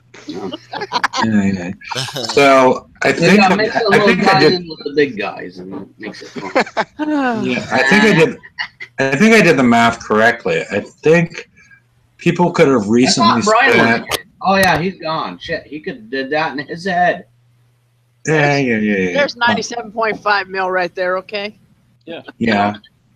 And raid points. That's why I called it call to arms rage quit. If somebody just decided that they wanted to get charge armor X's and Visago's icebreaker, that's probably what is a big chunk of their raid. The only reason I'm going to do it is for them charge armors. I mean, shit. You know what? I'm happy because I didn't redeem any of the X charge armors. Me either. Yep. I did everything else, but I didn't do any X. So this is like the perfect solution.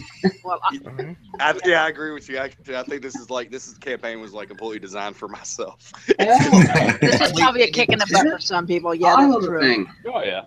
I've got 4 icebreakers built. I got no Visago and I've got no X armors in the raid. So this is like. Yeah, it's awesome. So I got it all. So I'm not too concerned about it. But I got it all. I had over 1 billion in the raid. So.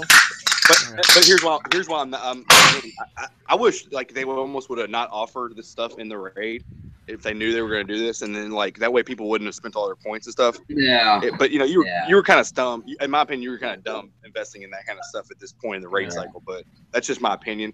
But but here's the thing.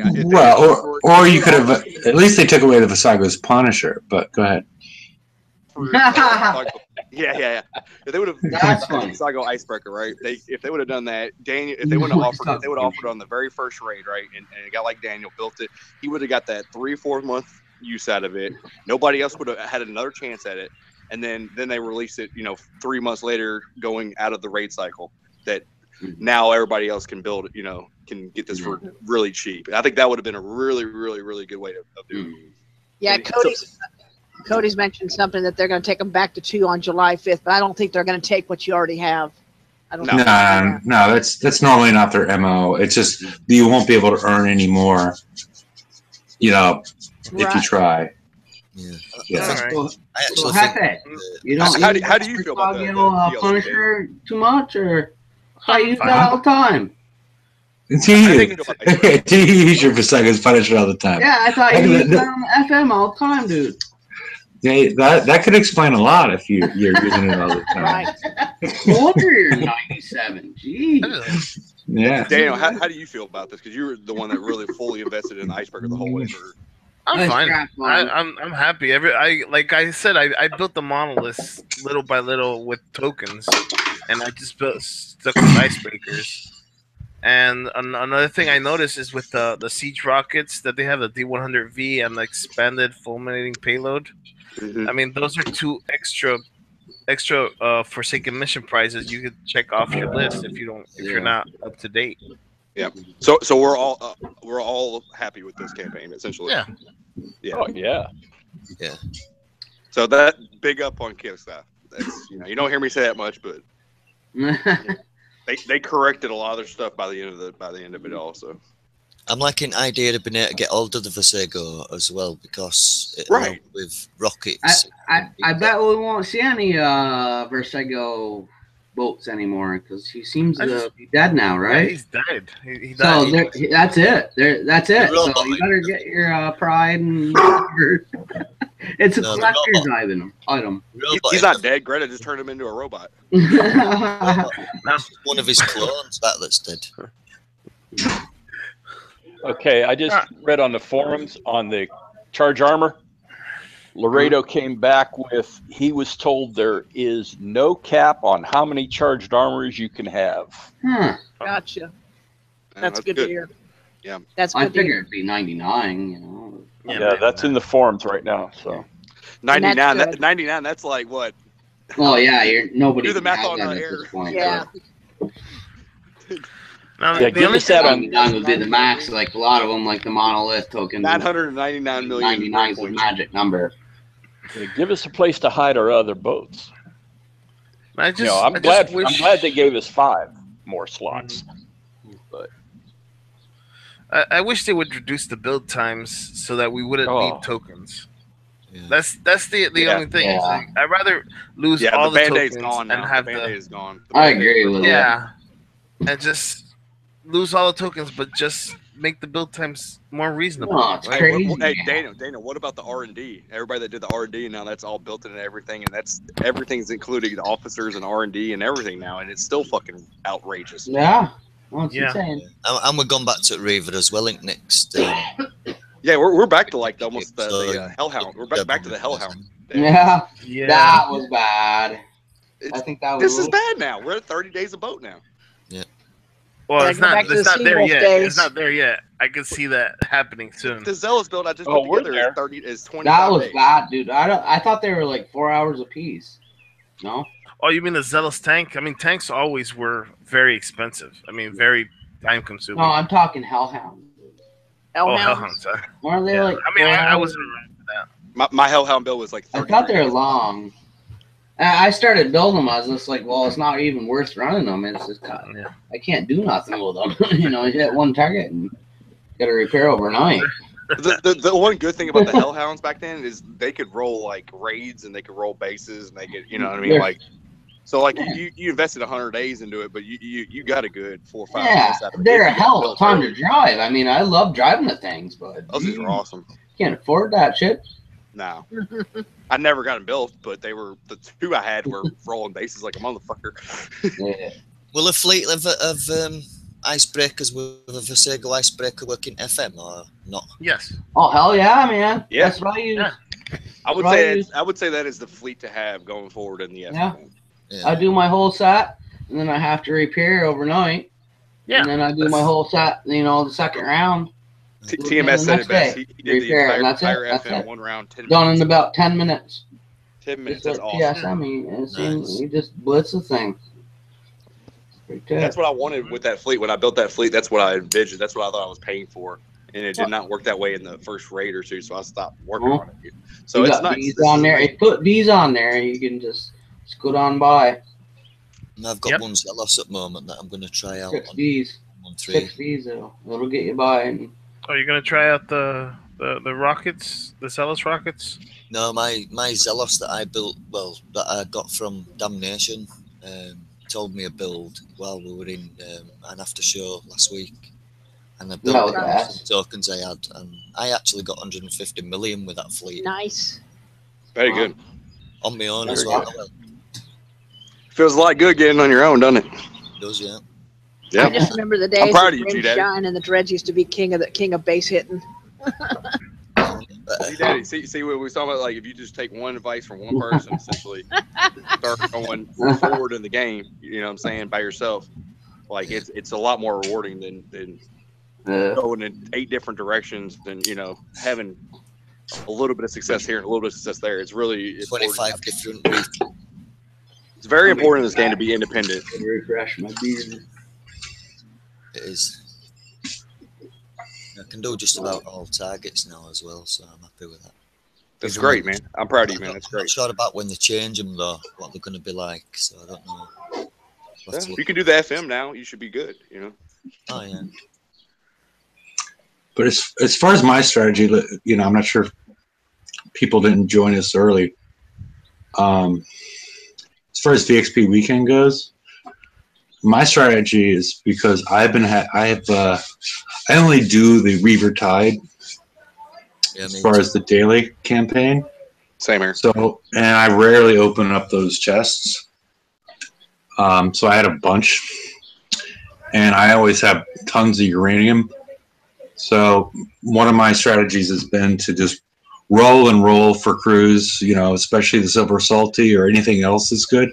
But mainly I'm spending down my uranium because I already have a fair amount of Silver Salties. Yeah. But if you get those, definitely accept them, or anything good. But spend down your uranium and then start opening up the chests because they'll have repair tokens inside of them. Some of them do. Yeah. And ship repair tokens as well. Those are valuable, man. Those are very, very valuable. Yeah. And so what I've been doing is just, you know, especially if you're not using muddle gluts don't require that much repair, is, you know, opening those up and using those repair tokens with a grease monkey. And so far I haven't had to spend any coins on this. And if you have extra build tokens, I've been noticing a differential in how my Phoenixes are outfitted. You know, they're outfitted better with, you know, guided missile system, engine 5, and, you know, some Talon missiles.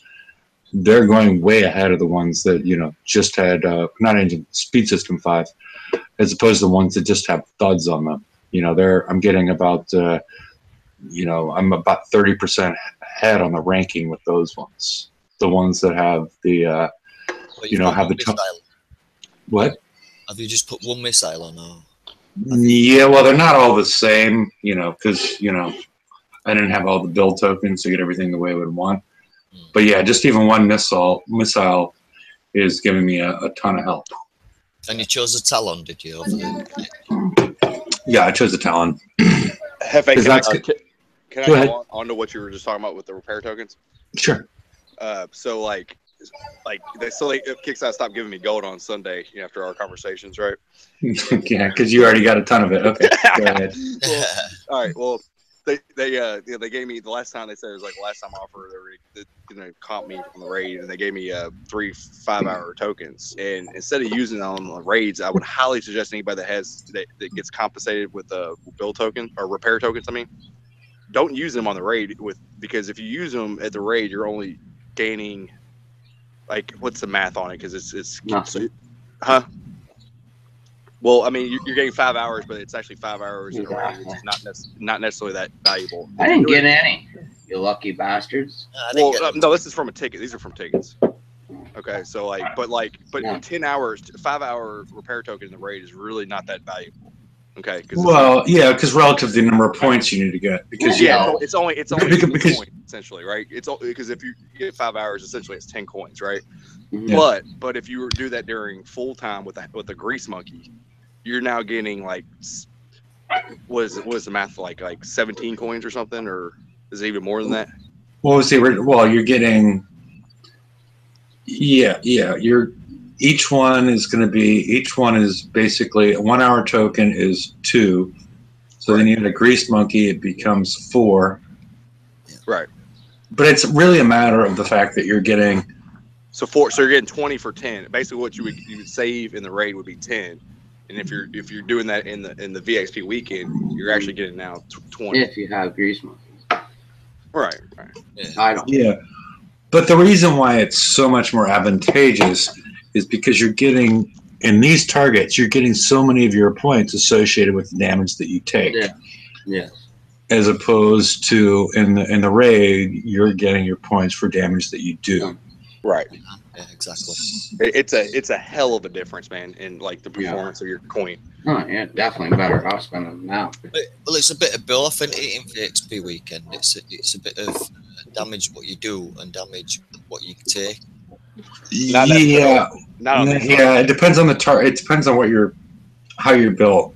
I mean, if you're trying to level up, like, depends what ship you're trying to. If you're trying to level up icebreakers, it's pretty much damage that you take. Yeah. If you're trying to level up a muddle glut, it's the damage that you do.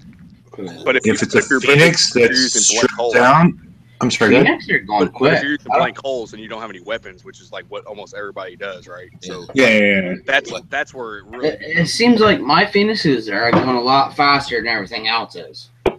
I got the B Pride and it's got a couple of gluts I can do on. A couple of survivors. Survivors seem to be because you're using Conqueror hulls, which have 10 times the armor and a quicker repair time. The Phoenix, they were Scold, and the other ones were only like 45%. I was like, holy shit. Yeah, so for a 5 hour repair token, you can basically rank like another hull plus like 4 Phoenixes. 4 Phoenixes dead was like about 4 hours. So what I did is I had a grease monkey, with a grease monkey. I'm sorry. So like I ran a grease monkey. It was like 4 hours for 4 Phoenixes, right?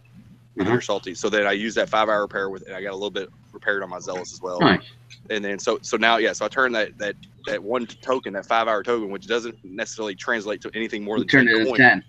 Yeah, but not only that, it lasts an hour and a half. So now I can actually go and do that. Awesome. Yeah. So I'm doing double. So now I'm getting actually 40 coins worth of value without even coining. You know what I'm saying? I'm getting 40 coins worth it. Yeah. No, awesome. You know what I'm saying? That's where I'm saying there's hidden value. I just can't get the goddamn things.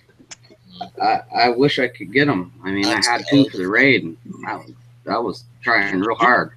Do you realize, like, I don't think most people realize this, because I didn't realize this for a long time. The best use of Grease Monkey is not even in the hour and 29 minutes that you use it. The best value in the Grease Monkey is getting that extra added repair on the last minute of the Grease Monkey. Yeah. And then you just leave it repairing. Right. It's kind of like the raid. Like, you repair right before the raid gets done, and then you don't touch it, and you'll still stay on that halftime repair. Right. You guys notice that? I thought they'd fix that. Yeah, that's what I did last time. I had my icebreakers, and they're just about dead, and I was just like, ting! It was like, 2 hours or whatever. I was like, you're not going to blow through a 6 hour repair. Yeah, like running those monoliths, I wasn't going to get any more really value out of a Grease Monkey. I really very rarely use my Grease Monkeys. I probably have like 7 or 8 of them. Yeah, that's last hit. Yeah, something like that though, didn't they? Or what the fixed it on map not working on over repairs. What's that? They supposedly fixed the Grease Monkey now. And what they fixed? They said that it's something to do with the map. I never had a problem with it. I think. People were map repairing and never docking with it. Yeah, that's another issue. I've never seen that. I did that. Most of my raid. Last week. But you were map repairing when it was like map expired? With Grease Monkey. Yeah, and I never. After. Well, Kyle or another Kyle, I'm not sure. I mean, I did my raid. I did it Thursday and I did it Saturday, and that was pretty much it. Okay, so you're still able to repair on the map. Yeah, I never had a problem. After the grease monkeys expired and until you dock. Yeah. Yeah, I never had a problem. Okay. I never had a problem at all repairing on that. That's Were what I you did. still getting the discounted rate or not? Well, I'm not sure about that. I don't know. I just know. No, that I didn't have a problem. Fix I don't know. I didn't see that. When it goes to 0 time, they're supposed to have fixed that it doesn't keep repairing on the map. So they were supposedly fixed that like a year ago, but with every update they do, they break something. So it would not surprise me at all if it was broken again. Yeah, I never had a problem. It was always definitely a half-time repair because I wouldn't know. Even if the cruise expired. Yeah, that's what I'm saying. Oh, when the cruise expired, yeah. Well, that's what we're talking about because it used to be you can get the halftime repair as long as you didn't. Oh wow! When you kept on map. Yeah. No, I didn't see that. No, this is about. Okay, yeah. We were talking about something. No, else. no, I never saw that. No, as I was using the crew, it was working good. I didn't have problems, but when it was done, it was done. Ghost crawl. That was the old Ghost Sorry, crawler. guys. When you repaired on the map, that's what I'm on about. When it costs they you probably never would have fixed that if it wasn't for the Ghost crawler. Like that was a direct relationship to the Ghost crawler. Oh my god! People were putting the Grease Monkey crew on their Ghost crawler. And yeah, Ghost crawlers or Hell Strikes or something, Well, no, I'm talking about the Ghost crawler because at the time it couldn't be engaged by anything on the map. So if you repaired it on the map, you could get 50% for the entire time that you owned it. Wow. Yeah, no, I missed that one. Yeah, they made that fix, but I mean, only people that could benefit were basically people that had Ghost crawlers or Phantom subs. Wow. Yeah, and the other thing is that any sort of it depends on when the road crews are doing their job, they'll keep on doing their job until you interrupt them. Yep. And that's more what I was talking about. Like the Grease Monkeys is like, I think that's what Raptor was talking about. Like, I'm not sure what Raptor was talking about, but I'll talk about what I'm going to talk about. But, basically, if you have 1 minute left on your Grease Monkey and you throw in something that has 16-hour repair, you'll still get it'll be 8 hours unless you go in and interrupt that. Exactly. Which on these TLCs. When you're talking about repairing multiple fleets and stuff over like a course of 3 or 4 days, and you got like 3 campaign, TLCs over a course of a week, that's where Grease Monkeys has their most value, in my opinion. Yeah. During a raid, it really. I'm sorry, I'm actually not burning. I mean, this might be stupid of me, but I'm not burning Grease Monkey Cruise. No. It's just good at when it runs out. If you're gonna go to bed, and you're gonna get four. Let's say an average SX last time was costing me, let's say, around a coin or two per repair, just on average. Okay, so I'm not gaining anything. I'm gaining basically if I hit 4 in an hour and a half, or if I hit 6 to 7 in an hour and a half, I'm basically saving 4 coins. That's exactly. Just hit it until you're dead. That's what I was doing, and then I would repair at the end. You could get 10 of them and then repair. Yeah, but an hour and a half, unless you were using the Icebreakers, was a very viable with the Grease Monkey this time around. Oh, I enjoyed them. Yeah, but Grease Monkeys for me are hard to roll. They don't come very often.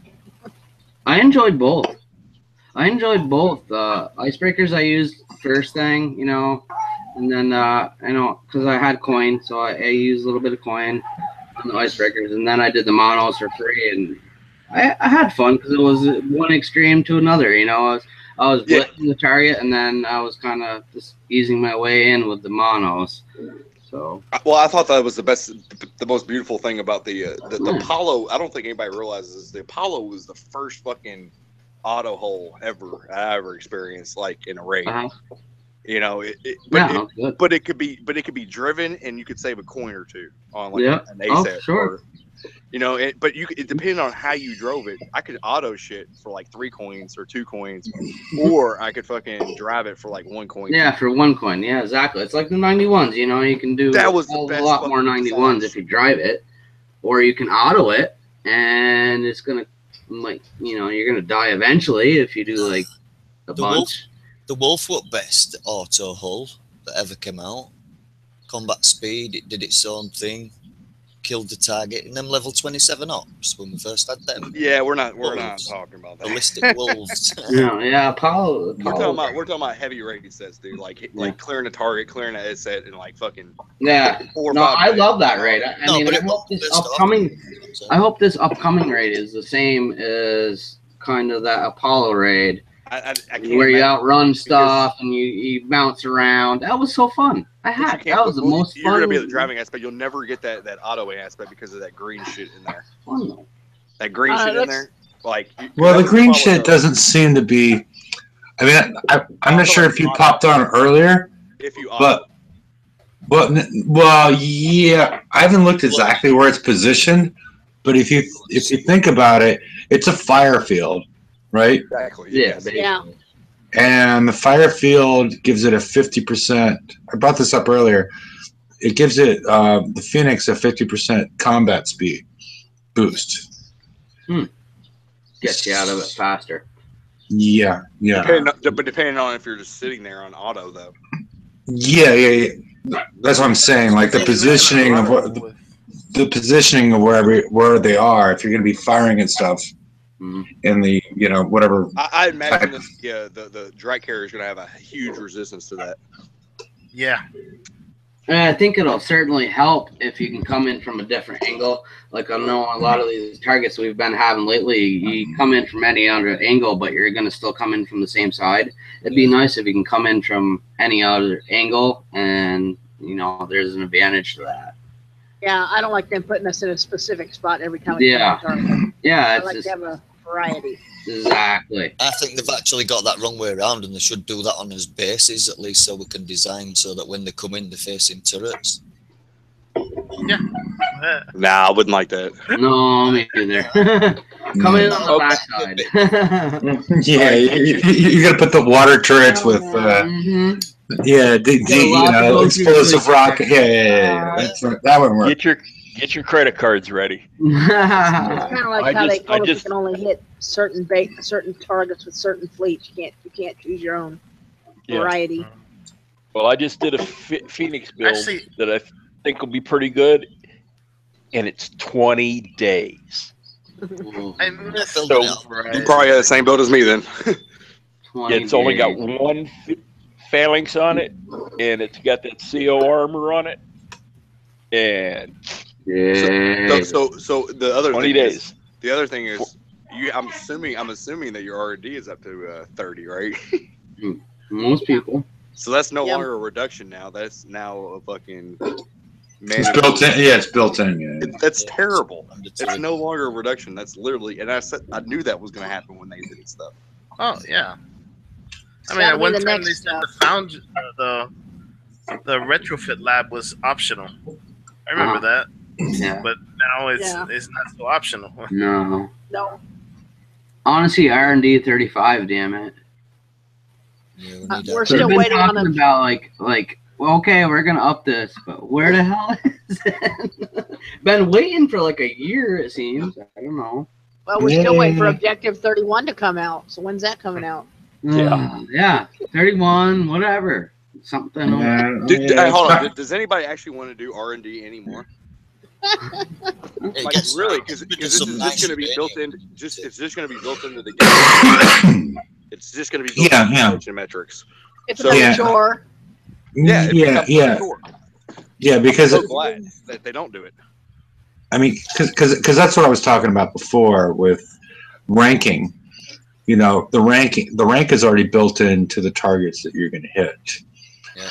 And so, unless you really enjoy suiciding your fleets, the fact that you have to rank up your ships in order to make them work correctly.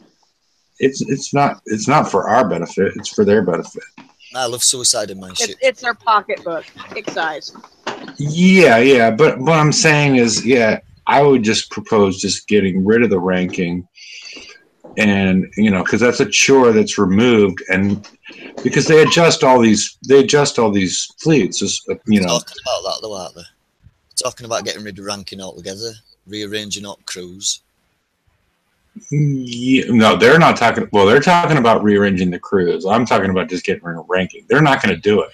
because people spend too much money on it, and that's one of the revenue streams. But it's extreme, especially with a VXP weekend like this, where everybody's trying to rank up semi-naked phoenixes.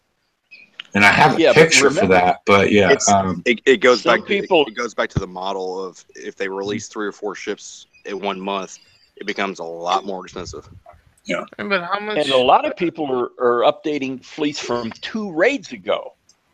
Oh yeah, because they finally got them built. Yep.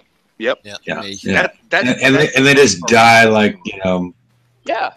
And they just created more space in your dock, but then they're going to have to create more down the road. Or people the garrison target was really good, though. I just think the way to go is with Zelos and Empyreans and MX Prime, and I think you need to build at least 4 different versions of that with all the defenses of all the next 4 raids, because they're all the same, and it'll help you. No, I think so. I just switch them out. Yeah, switch each tank for each. G-Daddy, are you proposing to people on this show that they build 100 days worth of Zealous? Yep, slowly. No. G-Daddy. No. What was that? Wait for the tokens. That is designed for the BB show. All over the place for Zealous.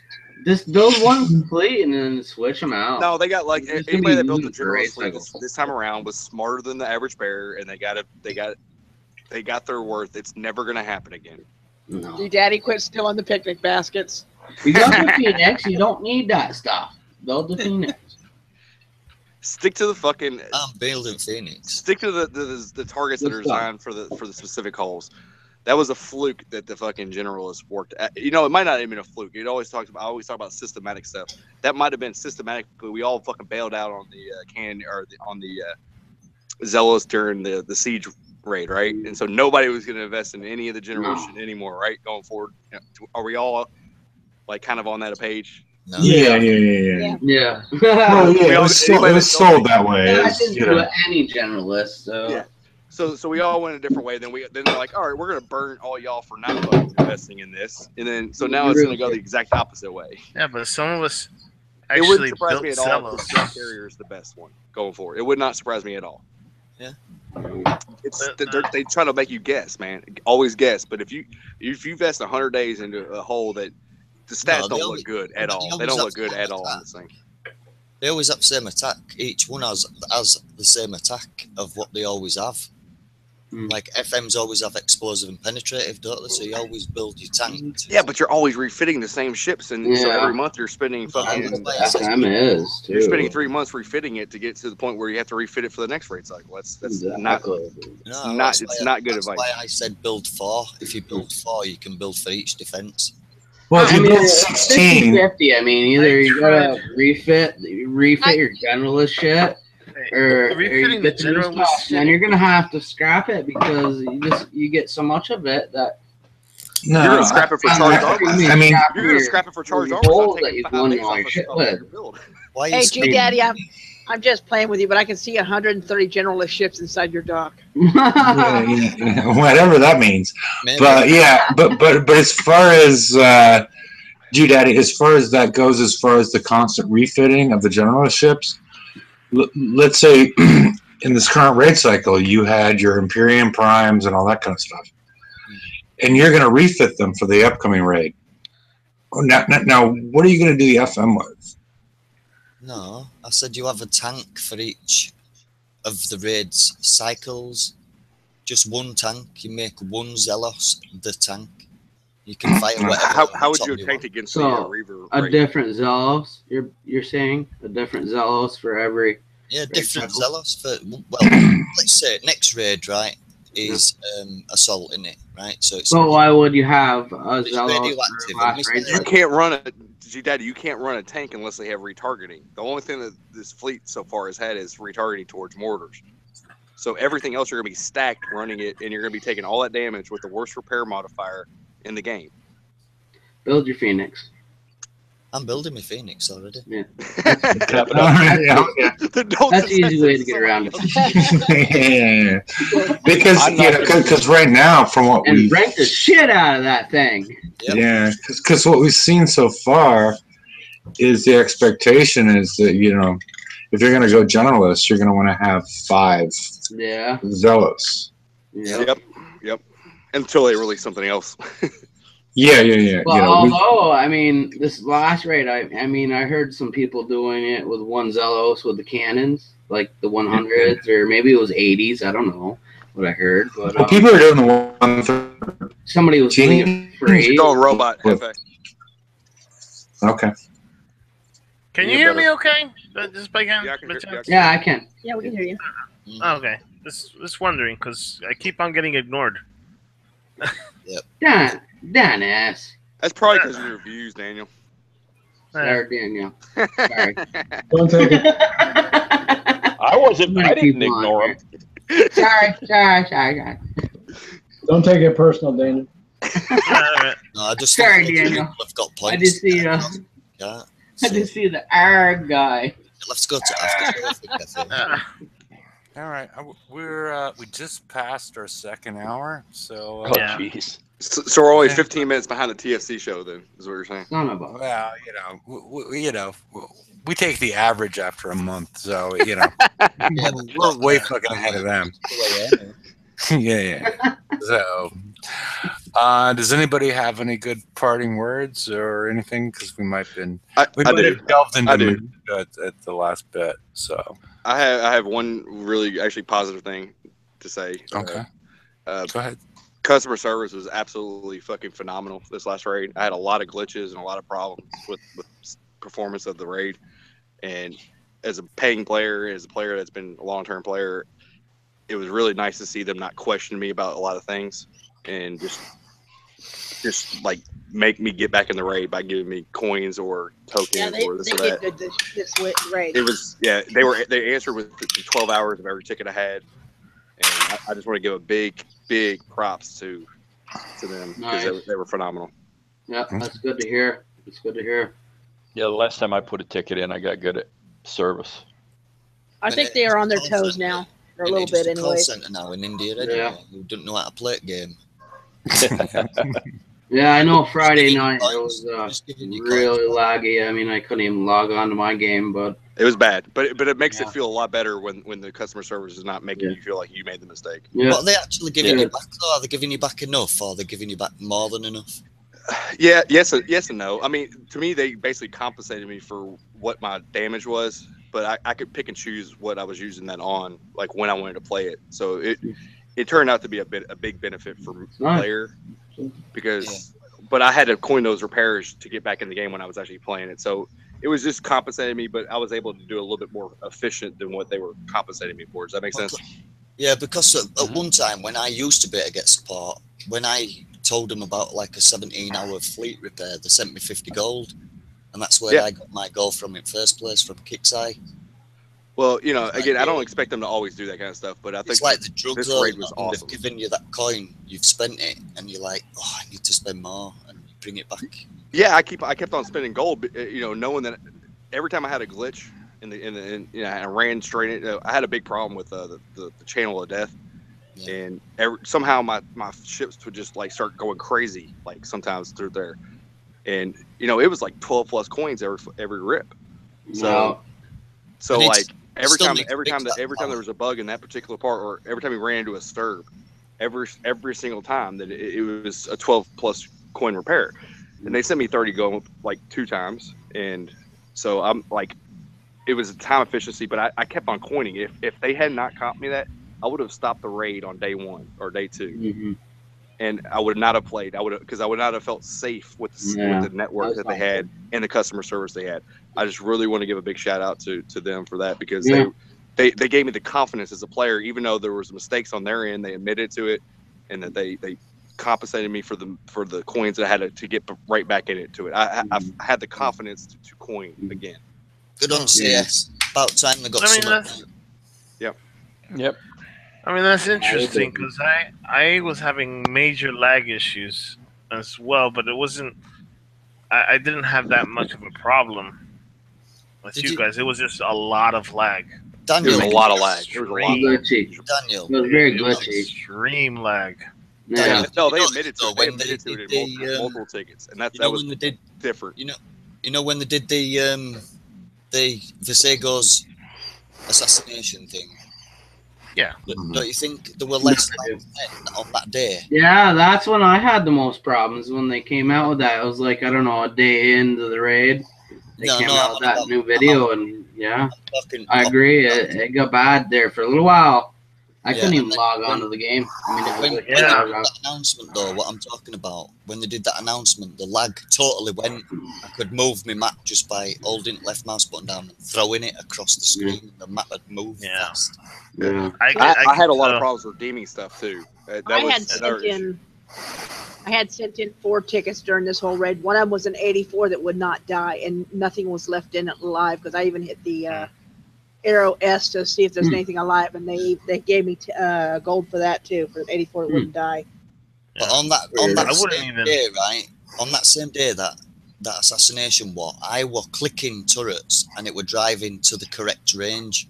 The day after the Visegos, when they said that they put it back, it all went to lag again.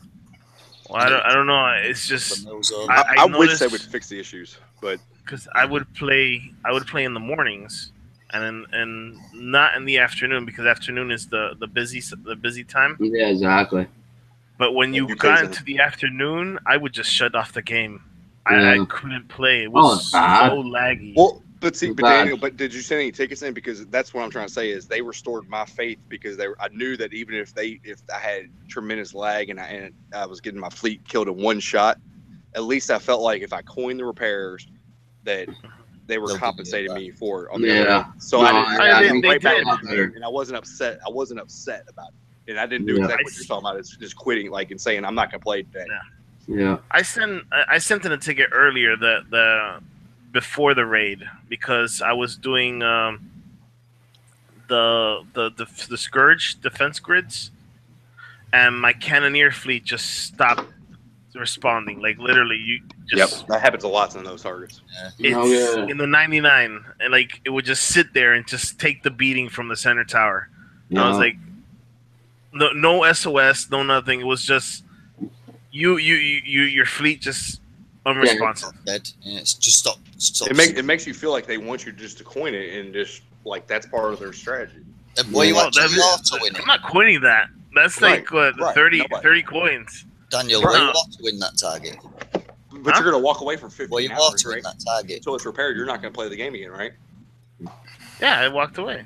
Yeah. So I thought that was an excellent thing on Kickstarter's part of this raid. What did Daddy say?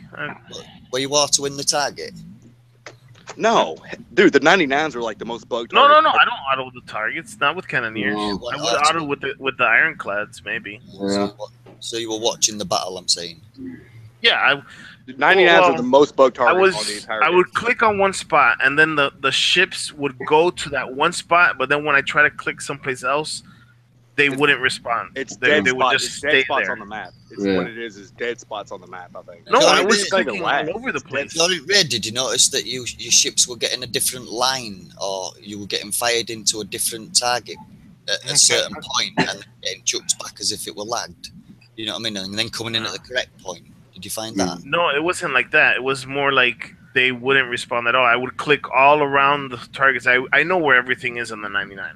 Yeah, I know where where everything's gonna pop up. I know we've only hit them 1,000 times, right? Yeah. So I know where there's dead spots and everything else, and I'm there clicking all over the place, and if they just go to that one specific spot and then just stay there, and nothing else. And again, we're getting a bit into minutia, which is great for the after show. So I'm going to stop the broadcast at this point, and I posted the link in case anybody'd like to join us on the right hand side. But I think we'll wrap up the live broadcast. But if anybody'd like to join us for the after show, you're more than welcome to. There's one place spare, so I'll get your butt here.